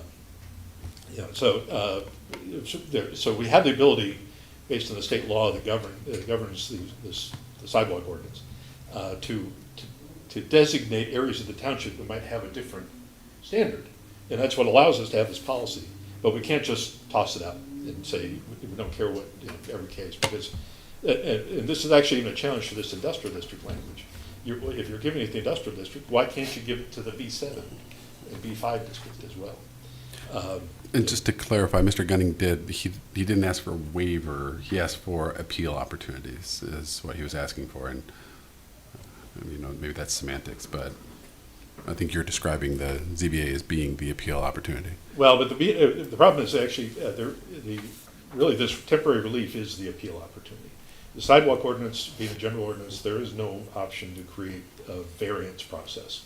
Variances are a zoning item predominantly. And I would not recommend a variance process for these kinds of things. This temporary relief is exactly the direction that works very well, especially in this policy language where you know, we're setting out guidelines, but even within those guidelines, you might find a specific circumstance, but man, that really deserves to not, whatever reason, it deserves that temporary relief. You identify the reason, you grant it. So there's flexibility there, but the question is, how far does it go? The big thing for me, as I said, is that industrial district policy, it's in place right now. 2018 policy says that relief can be granted if the project's in the industrial districts. That goes completely against your adopted plans that all talk about creating these integrated sidewalk and pathway networks. And it goes in completely against the idea of helping people be able to flourish in their lives. One of the Board of Trustees, one of their global ends, which are, as we talked about, we think of as desired outcomes. These are the things the Board of Trustees wants to have happen. And those global ends are what directs our staff activities and what we focus on. And one of those is that people can do more than simply exist, that, you know, that they can flourish in the community, that they can have more than simply to exist in that community. And so having the ability, whether you have a car or not, to be able to get from your house to your employment via our sidewalks and pathways, and even do that perhaps if you're not fully able, so that, you know, barrier-free accessibility through there. That is directly consistent with all of your adopted planning documents. And so that's why I'm bothered by that particular, I have been the whole time it's existed. And I think I've even commented on it in the past. But it really completely goes against the priorities of the township as expressed in these documents.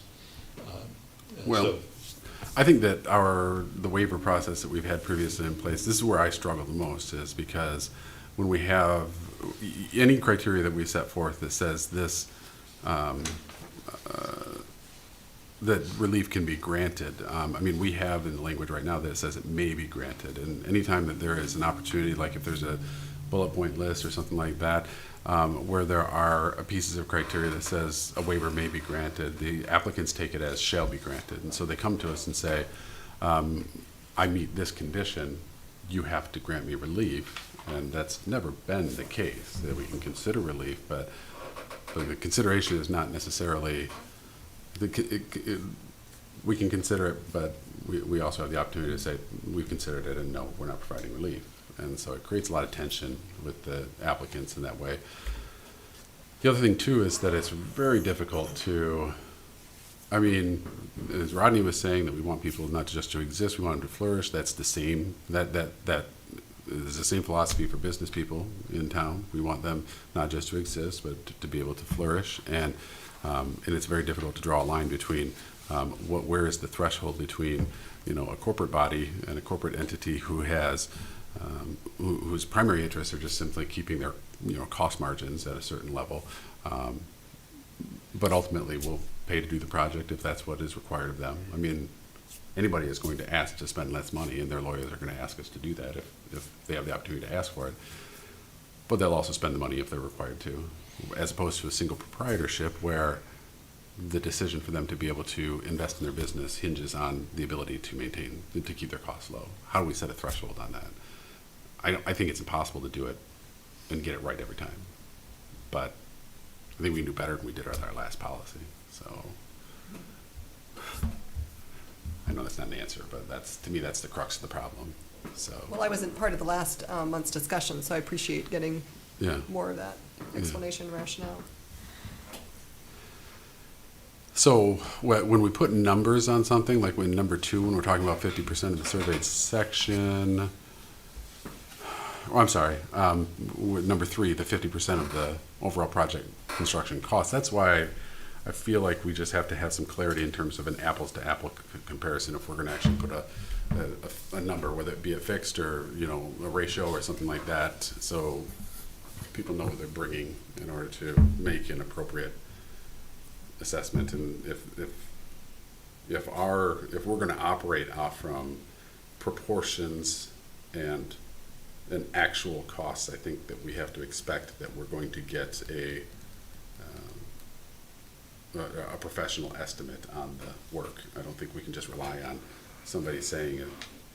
I mean, Mr. Gunning, it was not no fault to him, but you know, when he was telling us about his sidewalks, he was simply saying, well, that's an $80,000 sidewalk. But I don't know if it is or not, and I'm sure it's an expensive sidewalk. I just don't know if it's $80,000 or $50,000 or $100,000. So I think for us to rationally consider these things, we actually have to have paperwork.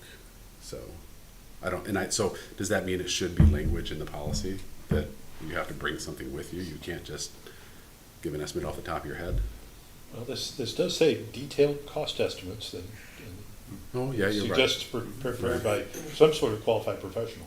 So in any case, you know, it just as with any project that comes before you, if you feel you do not have enough information to make an informed decision, you have every right to postpone action and give direction to that applicant to, we need this, this, this, and this from you. And so if, for example, you get an estimate and you look at it and say, this doesn't make any sense. This is so far out of the norm. I can't figure out how this is possible.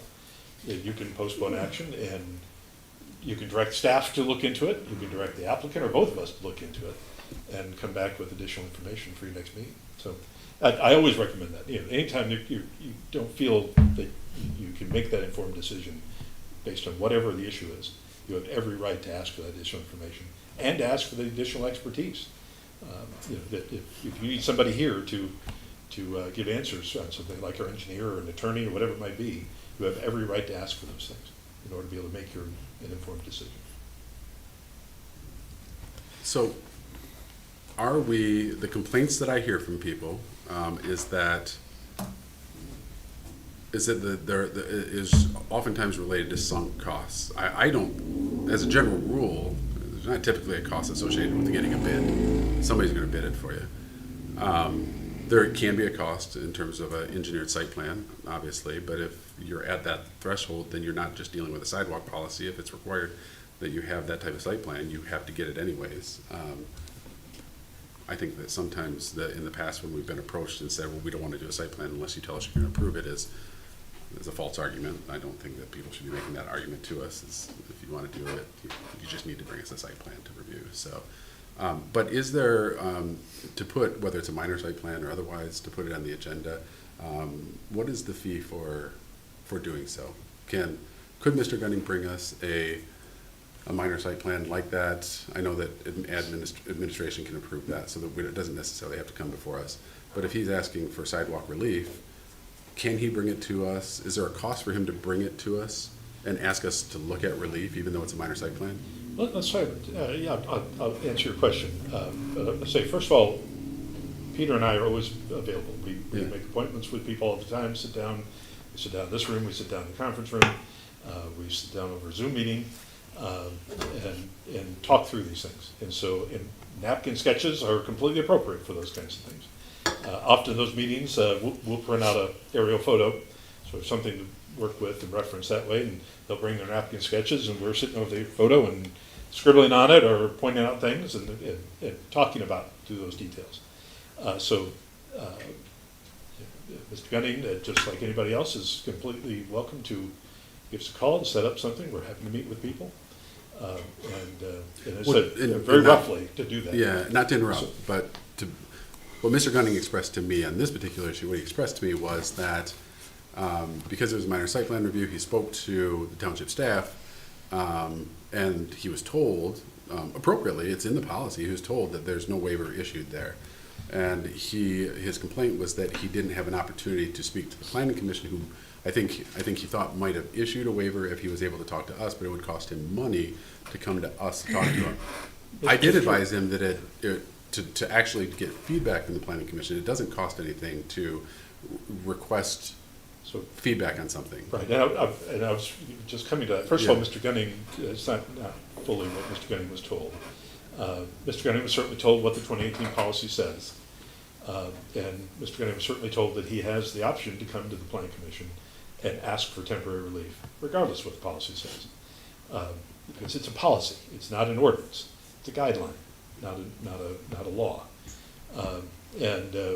What we have done, as you've seen, with several projects that came to us as a minor site plan, that needed some action on your part, whether it's temporary relief or some element that actually turned out to need a planning commission approval, like the landscaping changes on the Prestige Center site. Those came to you. They were a minor site plan. And so they paid the minor site plan fee, which actually was reduced this past year, or for this year. It was $225 for the last several years. It was actually reduced to $175.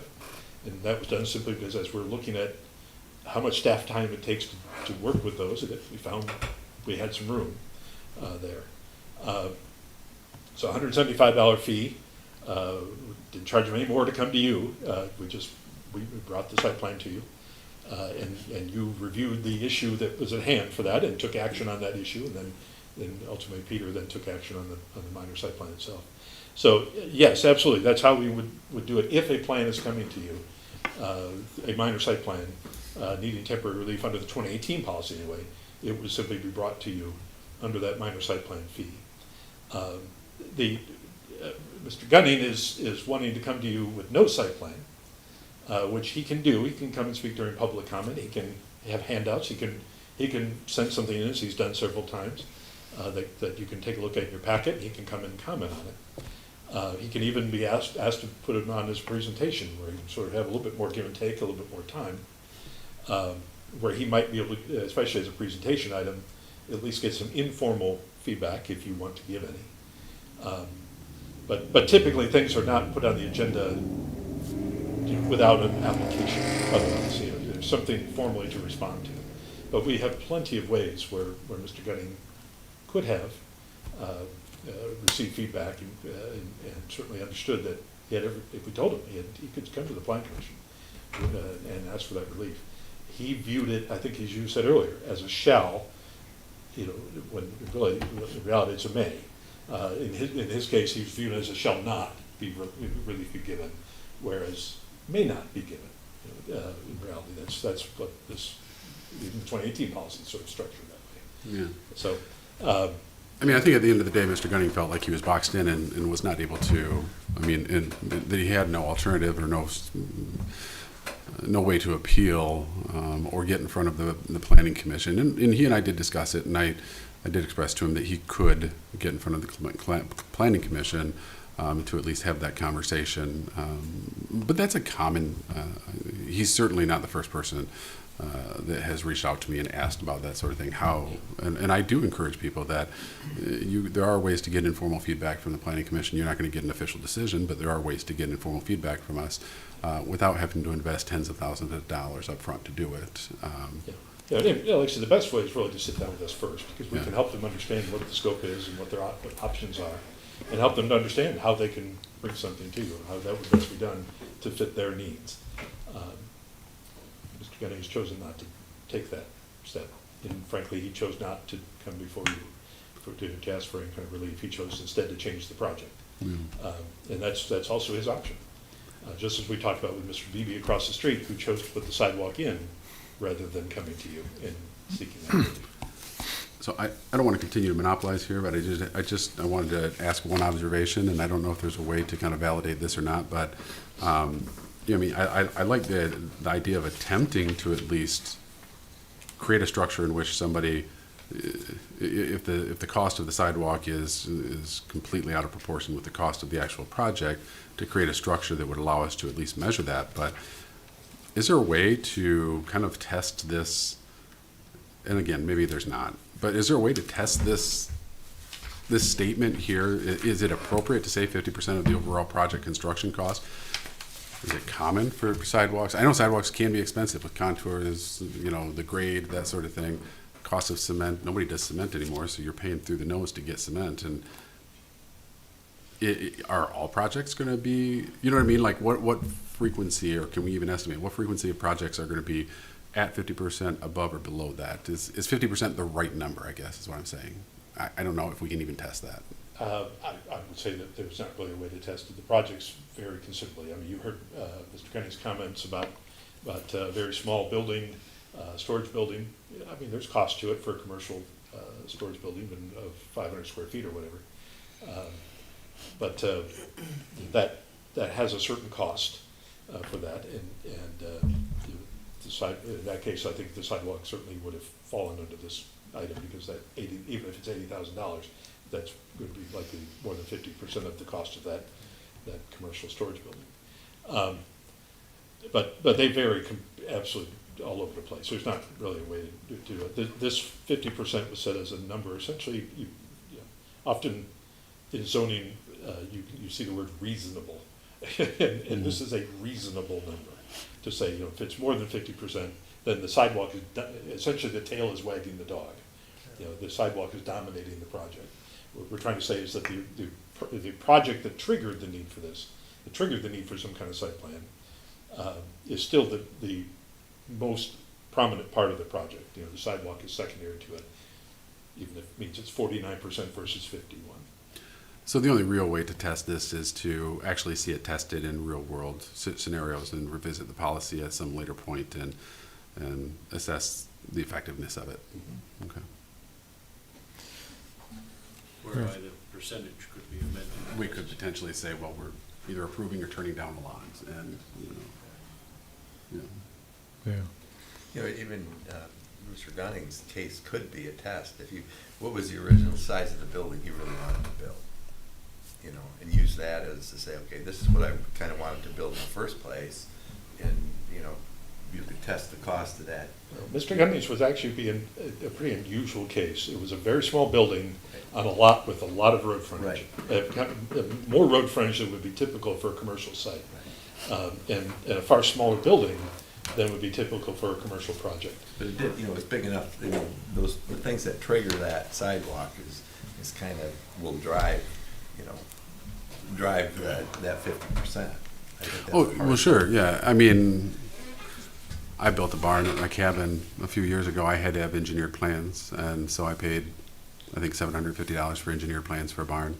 The construction of the barn itself was $25,000, $30,000. So I think that Mr. Gunning's case, had he, for a minimal cost, I think he probably could have demonstrated very easily that sidewalk would have been far more expensive than the actual project itself. But I think that he was, for whatever reason,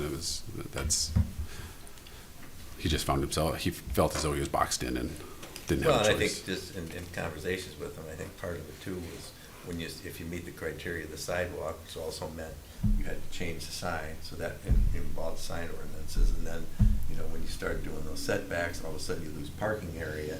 You know, there's just a whole lot of things that just kind of all came together in one situation.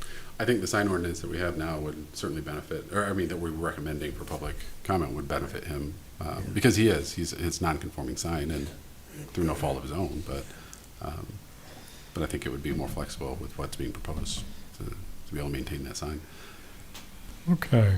Let me ask a couple of other questions here, and then we'll hopefully can kind of wrap this up. But the part about projects in industrial zones are not eligible for relief, is that in the ordinance now? No, that language, it's not that they're not eligible, Mr. Gunning, that's what he said to the EDA board, but it's not actually correct.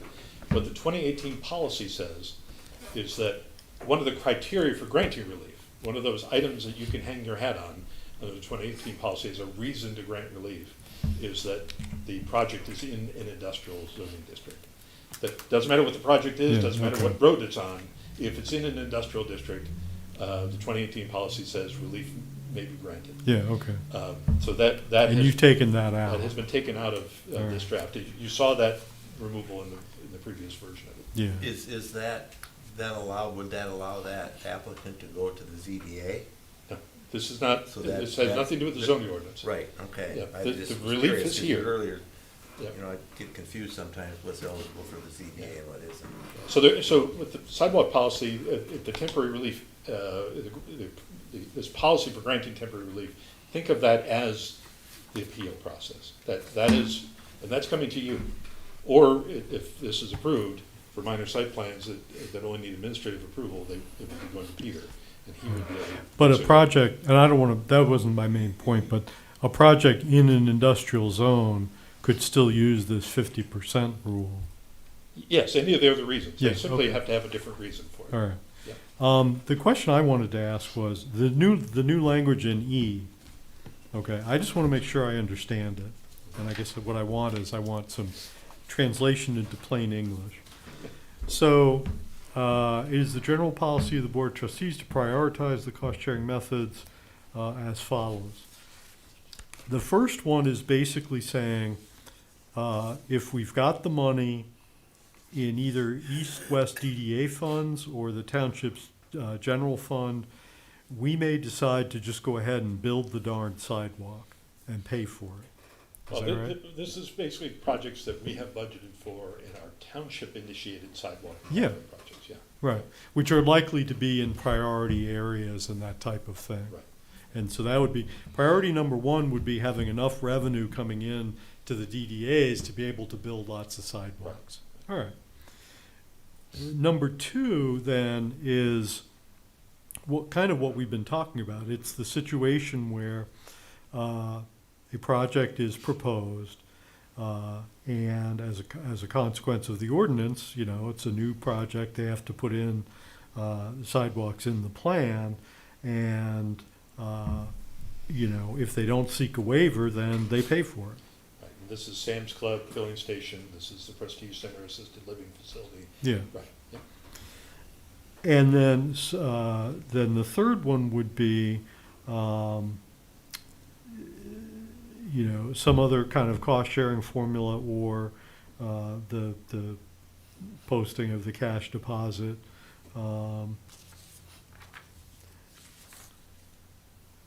Now, payment to have public sidewalks or pathways constructed at their own expense, isn't that basically what we already said was happening in 2? Well, this is all part of the, that subsection 4 and 5, this is Mhm. language all from that. So this is essentially where the Board of Trustees, because all that language was, the Board of Trustees has ordered sidewalk to be constructed. They've taken an action to order it. And then this, how that's paid for is what this is talking about. So frankly, the Board of Trustees takes action to order sidewalk construction when they budget money for it, or they authorize a contract for the contractor to construct it. But those are ones that the township is doing. And the same way our EDA board from the DDA districts does the same thing. When they budget money for sidewalk construction, they are essentially ordering the township to construct it. Everything in 3 is really part of that subsection 4 and 5, where the board has ordered private parties to construct the sidewalk. It was language that you were concerned about. They're basically saying is that funding for anything like that is the lowest priority of the board. I agree with Commissioner Squattrito. To me, I understand what this is getting at, but it's worded strangely. and I feel as though if it said something along the lines of, so it's funding priorities, section E is titled funding priorities for sidewalk or pathway construction. Even if it read something along the lines of priorities for funding mechanisms for pathway construction, and describing these as maybe mechanisms is the right or wrong word, I don't know, but like describing them as the it sounds like what we're saying when you read it at first blush is that we're trying to prioritize the importance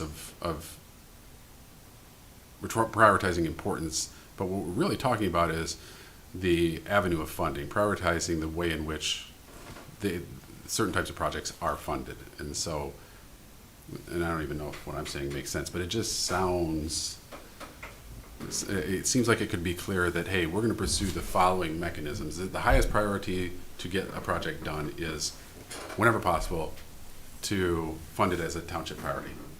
And the second mechanism would be, whenever possible, to work with the developer to fund it. And then the last mechanism would be the mechanism of last resort, of final choice would be that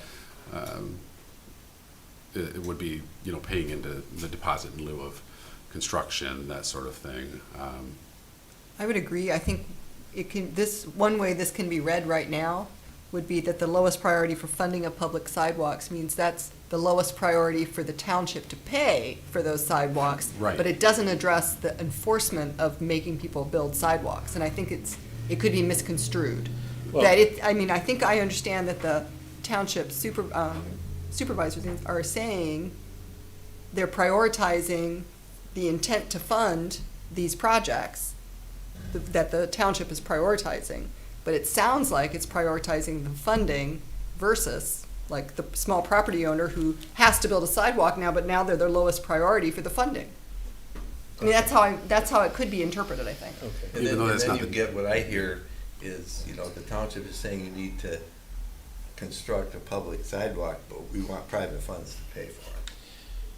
But That's- this is that's- actually saying the opposite of that. Well, But that's, I mean, I I think. I understand where, Read that way. that's how it's perceived by the public, is say, well, we need you to put a sidewalk for the public good, but, if the township is to say that, it should be the number one priority for the township to pay for that then. well, but keep in mind that, number one is written the way it is because it references directly projects that the township has decided to budget for and construct.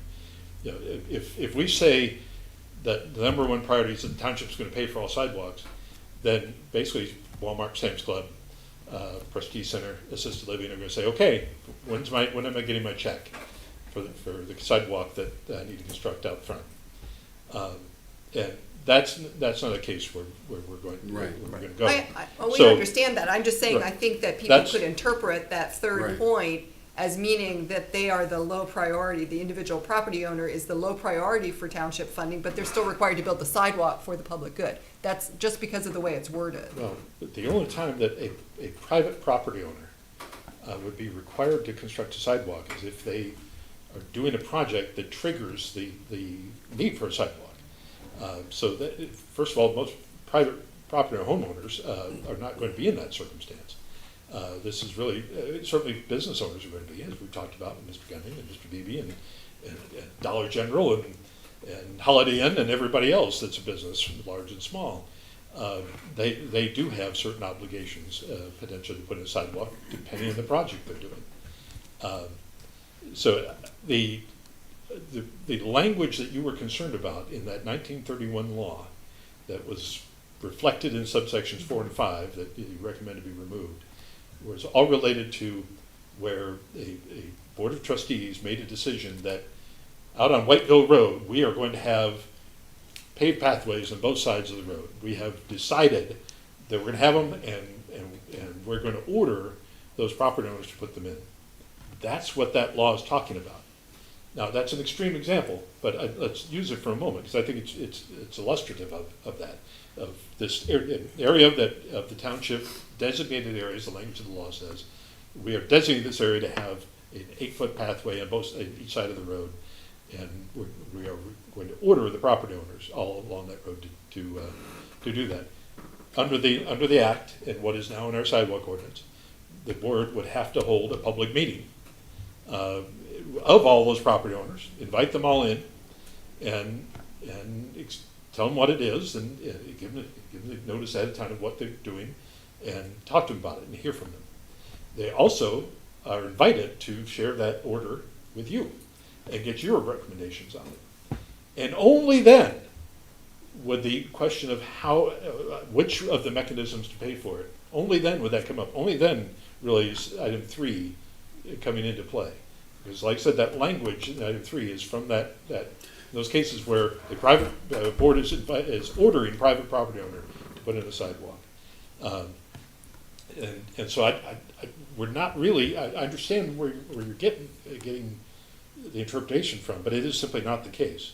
I know, I'm Yeah, just but saying, I we're- think that's the yeah. interpretation people will take. But again, you have to understand, this is not in isolation. This is a policy based on the ordinance.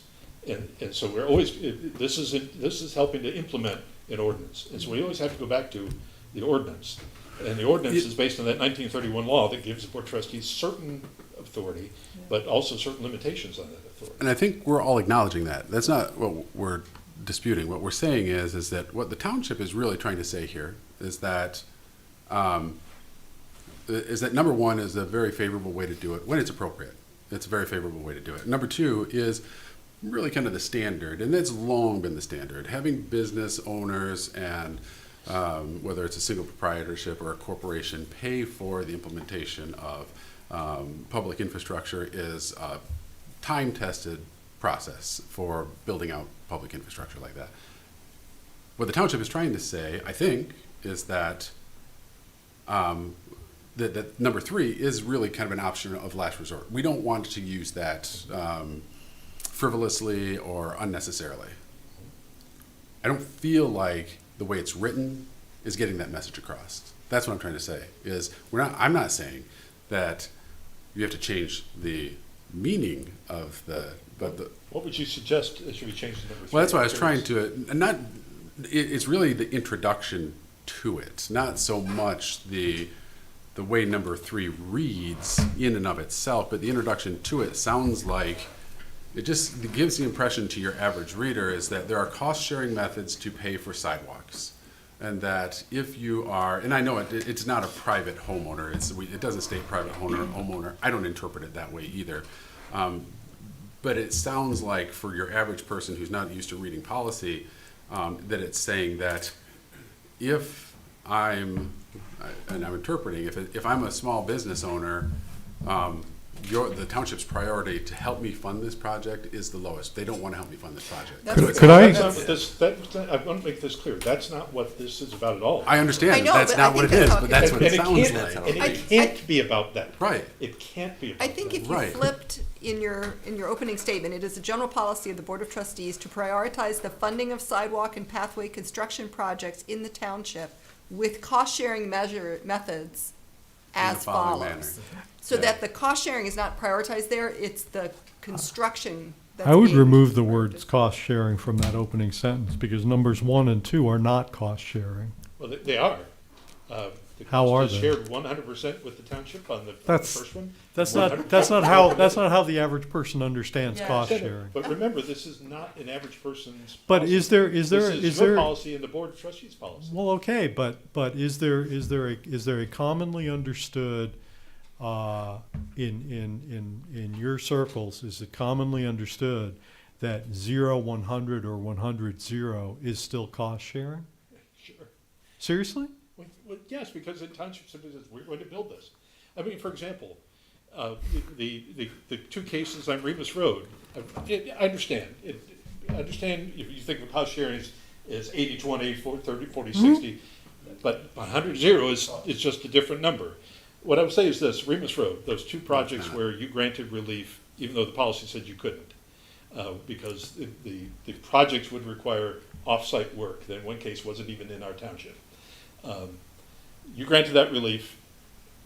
I said as staff, and I said as the director that supports our 2 DDA districts, I said, we'll recommend to our EDA board that they include that work on their dime. It's in our West EDA district. it's reasonable to do. Frankly, along that stretch of road, we had the right-of-way, because it's a state highway. So it was an easy project to add to their list. And that's what we did, and that's what got built. So in that case, it went from 100% developer, this business owner, taking it to 100%, the cost was 100% shared to the township, and our West EDA paid for it. The language of caution, I think we use it partly because the state law uses it, that 1931 State Act. So that's part of the reason that language is in there. But it's completely, yeah, I know it's an extreme, 100, 0, Well, 0, 100, Rodney, but it's still cost sharing. Would you have an objection if we suggested, as Commissioner Lapp suggested, that we simply say, could you repeat the intro? It is a general policy of the Board of Trustees to prioritize the funding of sidewalk and pathway construction projects in the township as follows, or with Would- cost-sharing methods as follows, but Would you object to that language? Commissioner Yeah, I wrote Spadrino pointed down, out I that think it's a great cost-sharing is change. hard I have no to. problem. I mean, that's just what we're trying to get at. What we're I trying to would- get at is I that would recommend Cost-sharing keeping is the what's cost-sharing. throwing me off in terms, because it feels like the prioritizing is of the cost-sharing, not of the construction. So the, I mean, for example, even the last one, really, I mean, if there's language there about property owner cost sharing, where the board can say, as frankly the board did say a number of years ago for sidewalks along parts of Bluegrass Road, where they said to the, this was before my time, but they said business owners, property owners, the township will pay part of the cost of putting in the sidewalks along Bluegrass. If you put them in, we will pay part, I think it was half or something. So that was cost sharing, and that was entirely appropriate with that 1931 law and our 2009 sidewalk and pathway ordinance. So here at number 3, it even talks about through priority property owner cost sharing. We really need to have that language, because one of the options is for the township to split the bill, with the private property owner. But the township can also, in some cases, split the bill 100% or 0. But yeah, I think the change is great to say at the top, it's general policy of the Board of Trustees to prioritize the funding of sidewalk and pathway construction projects in the township, comma, with cost-sharing methods as follows. I think that's Because then I great. think it does say, this is the first priority, this is the second, and this is sort of the least, Yeah. Yeah. appealing. And I think Even we'll though they just- may use it at times. I think we'll agree to disagree that if I buy a whole pie and say that your share is 0%, but we're still sharing it, we'll just agree to disagree on that one. But, I had an example about Paul and I having lunch together. He sticks me with a bill. but you shared it. the You just last paid time we shared a 100%. beer, Right. sure. So can I ask a question back to the before and 5 sections in state law that were part of the state law that was discussed at the last meeting? Yep. So my understanding from the Board of Trustees action is they want to retain that language, which would be appropriate since it's part of state law. But they are trying to adjust the interpretation of it through the policy. Through the policy, Okay. they're wanting to make clear what's very important to them. Okay. It's not to This- adjust it, it's to Clarify, clarify. yeah, Okay, make clear. sorry, Yeah. clarify. I mean, the Board of Trustees, one of the things that attracted me to this community is the fact that the Board of Trustees operates under what's referred to as policy governance. We've talked about it before. Mentioned about the global ends, where they've set out, kind of very high level, this is what we want to have happen, statements that then guide what we do. But their policy governance is far more detailed than that. They have very specific policies in certain areas and broader policies in others. Some that put governors on what the township manager, and through the manager, the staff can do. So if within this playing field, you can operate, but not beyond it. In other cases, it put governors on their own behavior and what they will do, either as elected officials, their roles in some cases as department heads, even though they're elected. Our clerk and treasurer are also department heads. So that they operate through policy, and so that's why this is a very good addition to that framework of action. Okay, let me just ask one more quick question. I realize we're getting kind of long here, but in number 2, I just want to understand, it says that it's qualified as construction to provide necessary barrier-free pedestrian accessibility to and within the lot, but that's not included in 3. How should I interpret that? Where are we at? I'm back to E, right? And so in Oh, okay. in number 2, it says that, it's the developer property owner funding, but it's construction to provide necessary barrier-free pedestrian accessibility. Well, but that's Don't not- all sidewalks do that? So don't read it in isolation.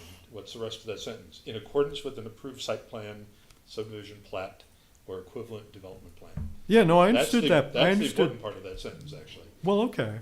But when you go to the trouble of saying to provide necessary barrier-free pedestrian access, makes it sound like there's something special there that isn't true in 3. What is 3 then? 3 then is there's no site plan, but we've decided anyway that we need sidewalks somewhere. Well, this is what your concern about the 1931 law, was that the law says the Board of Trustees can order the construction of sidewalks or pathways. I mean, it talks about sidewalks, but includes pathways for us. Can order them to be installed and can order people to pay for them. That's With what the or, law says. with or without a site plan? Yeah, yeah. Anytime, yeah. But 3 is for without a site plan. I would say that's a reasonable interpretation, yeah. Okay, all right. Well, I mean, to your point, would it make sense, and maybe I'm getting too in the weeds, but would it make sense to somehow try to incorporate the necessary barrier-free pedestrian accessibility portion of that into the intro, so it generally applies to everything? No, because frankly, the 1931 law doesn't say that. Oh, But they can, Okay. as you expressed reasonable concern, it simply says the board can order sidewalks to be constructed. okay, It doesn't say why, it doesn't give any criteria, it simply says they can order it. okay. Can I make another suggestion? In number 3, perhaps again reorganize the lowest priorities for funding of public sidewalk and pathway projects would be as authorized by Public Act 246 of 1931 as amended through property cost sharing, because that again would highlight that that's the lowest priority for the township, is relying on that law to force through sidewalks. Yeah, it's an excellent change. Saying it's a law, we're choosing to prioritize other methods. And again, I think that would read better Yeah. for the general public. Yeah, I think that's an excellent change. Thank you. And then that sort of sidesteps the whole Yeah. question of the barrier-free Yeah. pedestrian accessibility. So with that, are we prepared to recommend with those proposed changes? I have another concern. I feel no pressure to move this forward to recommendation yet, so, but I continue to have a problem with number 2, and I can share my problem and we can put a pin in it and talk about it later, or we can talk about it now. I'm up for it. But number 2 in section B that says, well, as one reason, this is a common reason that we get used, it's always referred to as the sidewalk to nowhere, which is a phrase that I hate. But less than 50% of the surveyed sections of the township along the roads fronting the proposed development has sidewalks, which is another fancier way of saying, if there's no sidewalks now, there shall be no sidewalks in the future, because there's always got to be a first sidewalk somewhere.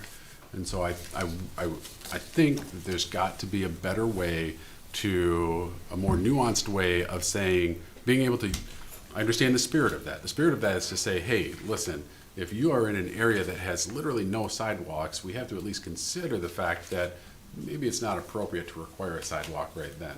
But I think there should be nuance in the sense that, and I continue to use, I think it's a great example, but I continue to use when the Riverwood example, when their barn burned down, they were rebuilding, and we had a lengthy conversation about building a pathway that would greatly, not entirely, but greatly connect 3 residential subdivisions that are population centers in a rural portion of the township. And I think that it would be nice to be able to reflect some sort of language in a statement like that that is just in some fashion, I don't know how we say it, but in some fashion recognizing that if there is a population center of subdivisions or something like that that happens to be in a rural setting where it doesn't make sense to have sidewalks from town all the way out to the setting, but it makes sense to be able to connect if there's an associated business or something like that in short range, it makes sense to be able to connect subdivisions for walking and biking and stuff like that. I don't think that those people, I think that that situation could warrant being the first sidewalks of its kind in an otherwise, an otherwise rural area that has no sidewalks. I feel like there can be more nuance there because we have a lot of applicants that lean on that alone. They lean on it, they go for hey, you shall issue a waiver because of this. Nobody else has a sidewalk nearby, why would I put one in? So. This would be my suggestion for this one. We talked about a number of things. We talked about changing that percentage. There's a number of ways we can do it. This section of the ordinance that allows this policy talks about that the policy needs to be consistent with the township's planning documents, and master plan being one of those. There are others, a non-motorized plan and such like that. My suggestion would be is that as part of the master plan update, that we include some direction as to where we would like to see additional pathways, and I'm thinking more the regional pathways. So that's really what that is. That's kind of part of a regional pathway network. Because it not only would be the stretch between Riverwood or between the subdivision down at the curve to Whiteville and then back to Lincoln, we're really talking about getting that into town, along Broomfield or along Lincoln, however we're getting it there. So my suggestion is that we look at identifying those areas where we'd like to have those regional pathways in a map on that updated master plan. And when that's adopted, we're going to need to update this policy because it will no longer be consistent with the master plan, because there will be areas that the plan says need to have sidewalks, and this might allow relief. So we would adjust the policy then to deal with that in whatever way that looks like. Would it be inappropriate to even just make a reference to master planning in that, where it just simply points to the master plan and relies on the master planning for guidance on targeted areas throughout the township where this type of waiver might not apply? I mean, do we have to have the master plan in place before we can point to the master plan? Because then by virtue of... The master plan right now doesn't really have anything that... Right, which would make it moot. Yeah. But as soon as it does, it would make it relevant and applicable. So Yeah, instead of having to go back and alter the But policy... this is easy. The policy language, this is easy to do. This is one meeting with the plan commission, you make a recommendation to the board, one meeting with the board, and they adopt it. I don't think we need to anticipate. We can respond with that. Now, what I also say is, remember, this is a guideline. This is a guideline you are going to be following. So if a project comes in, like Riverwood or something else, and you just look at it, man, I don't see why we should be granting relief there. This is really an important stretch. We're talking about it in our master plan. Maybe it's in draft form. They come in, 3 months from now. Whatever reasons you say, you know what, we don't feel it's warranted to grant that relief. You have every right to do that. So this is something where I don't think you need to go into the weeds too much on it. I do think there's a good opportunity to use the master plan to expand what we're talking about here. But I don't. You already have the ability to say no. Period. It's may grant relief. So you have the ability to simply say no, identify the reasons, and they're done. The ordinance doesn't give any further appeal process.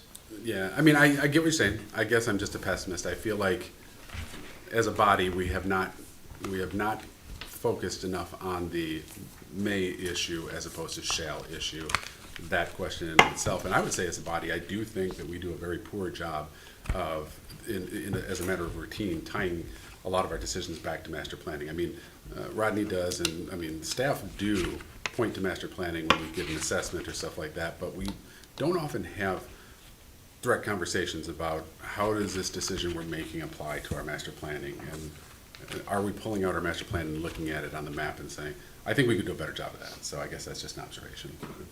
So. Well, I think that's one of the questions, wasn't it? To think more clearly on the master plan about where the pathways could be, because that really isn't addressed at this point anywhere, including in the master plan. The We new talk about ordinance- pathways, but we don't have any. The new ordinance aims at that, and even this policy aims at that. We're trying to tie far more quickly to it. So. Are you comfortable? Like I said, I'm happy to bring the updates to you again for a future meeting.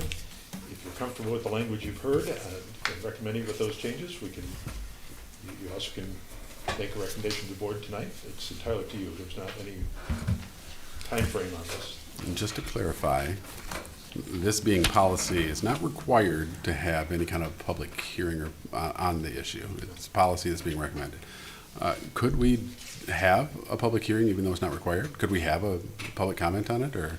Well, you ask us, I mean, public hearing, there's a cost. I mean, we'd have to publish notice and that can, the cost can be substantial depending on what we put in the notice. I will tell you, you did ask me to post this on our website. We did. Mm-hmm. And invited public comment through that. We didn't receive any. But it was there. It's on, and it still is up on our website. But you can. If you choose to, you could hold a hearing. I don't recommend it. Ultimately, this policy, keep in mind, you are a recommending body to the Board of Trustees. They ultimately adopt this policy. And so my suggestion to you would be not to hold a hearing on it. You absolutely can carry this over and see another draft, give people an opportunity to see that updated draft as part of your agenda packet. And if anybody has any comments, they can share them. My preference would be able to see the final version before we actually recommend it to go forward. I'm not going to die in that hill, but I like to see the final version without markup. So if anybody else, I think we could go another month and see that final version.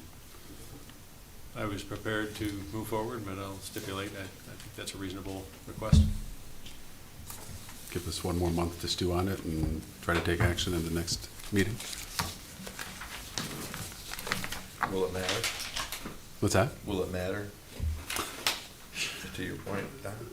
Well, I mean, that's an existential question.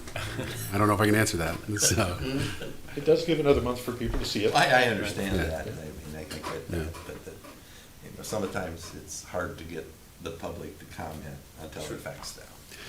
what I would, and I'm not going to lie, what I would, and I know, I'm sure Mr. Gunning has people that he'd like to speak to too. What I would like to do is to give Mr. Gunning a chance to see this meeting tonight and to come back with, he's not able to provide final comment here.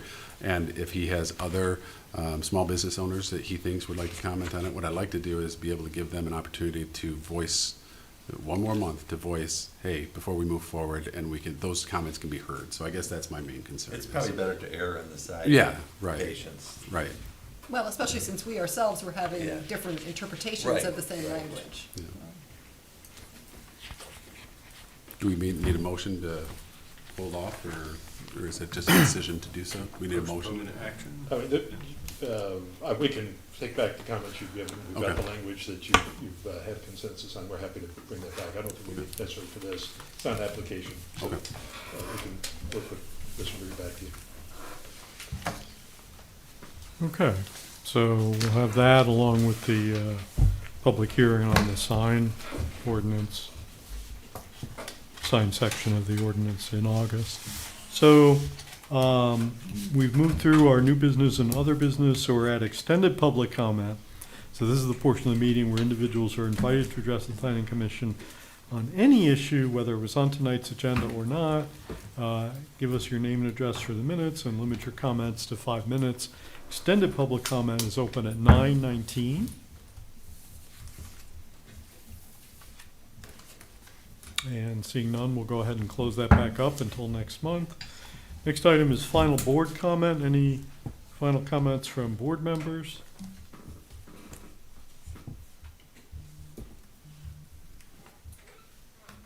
They are perfectly silent. All right. So we've completed our agenda for tonight, so we'll go ahead and stand in adjournment until August.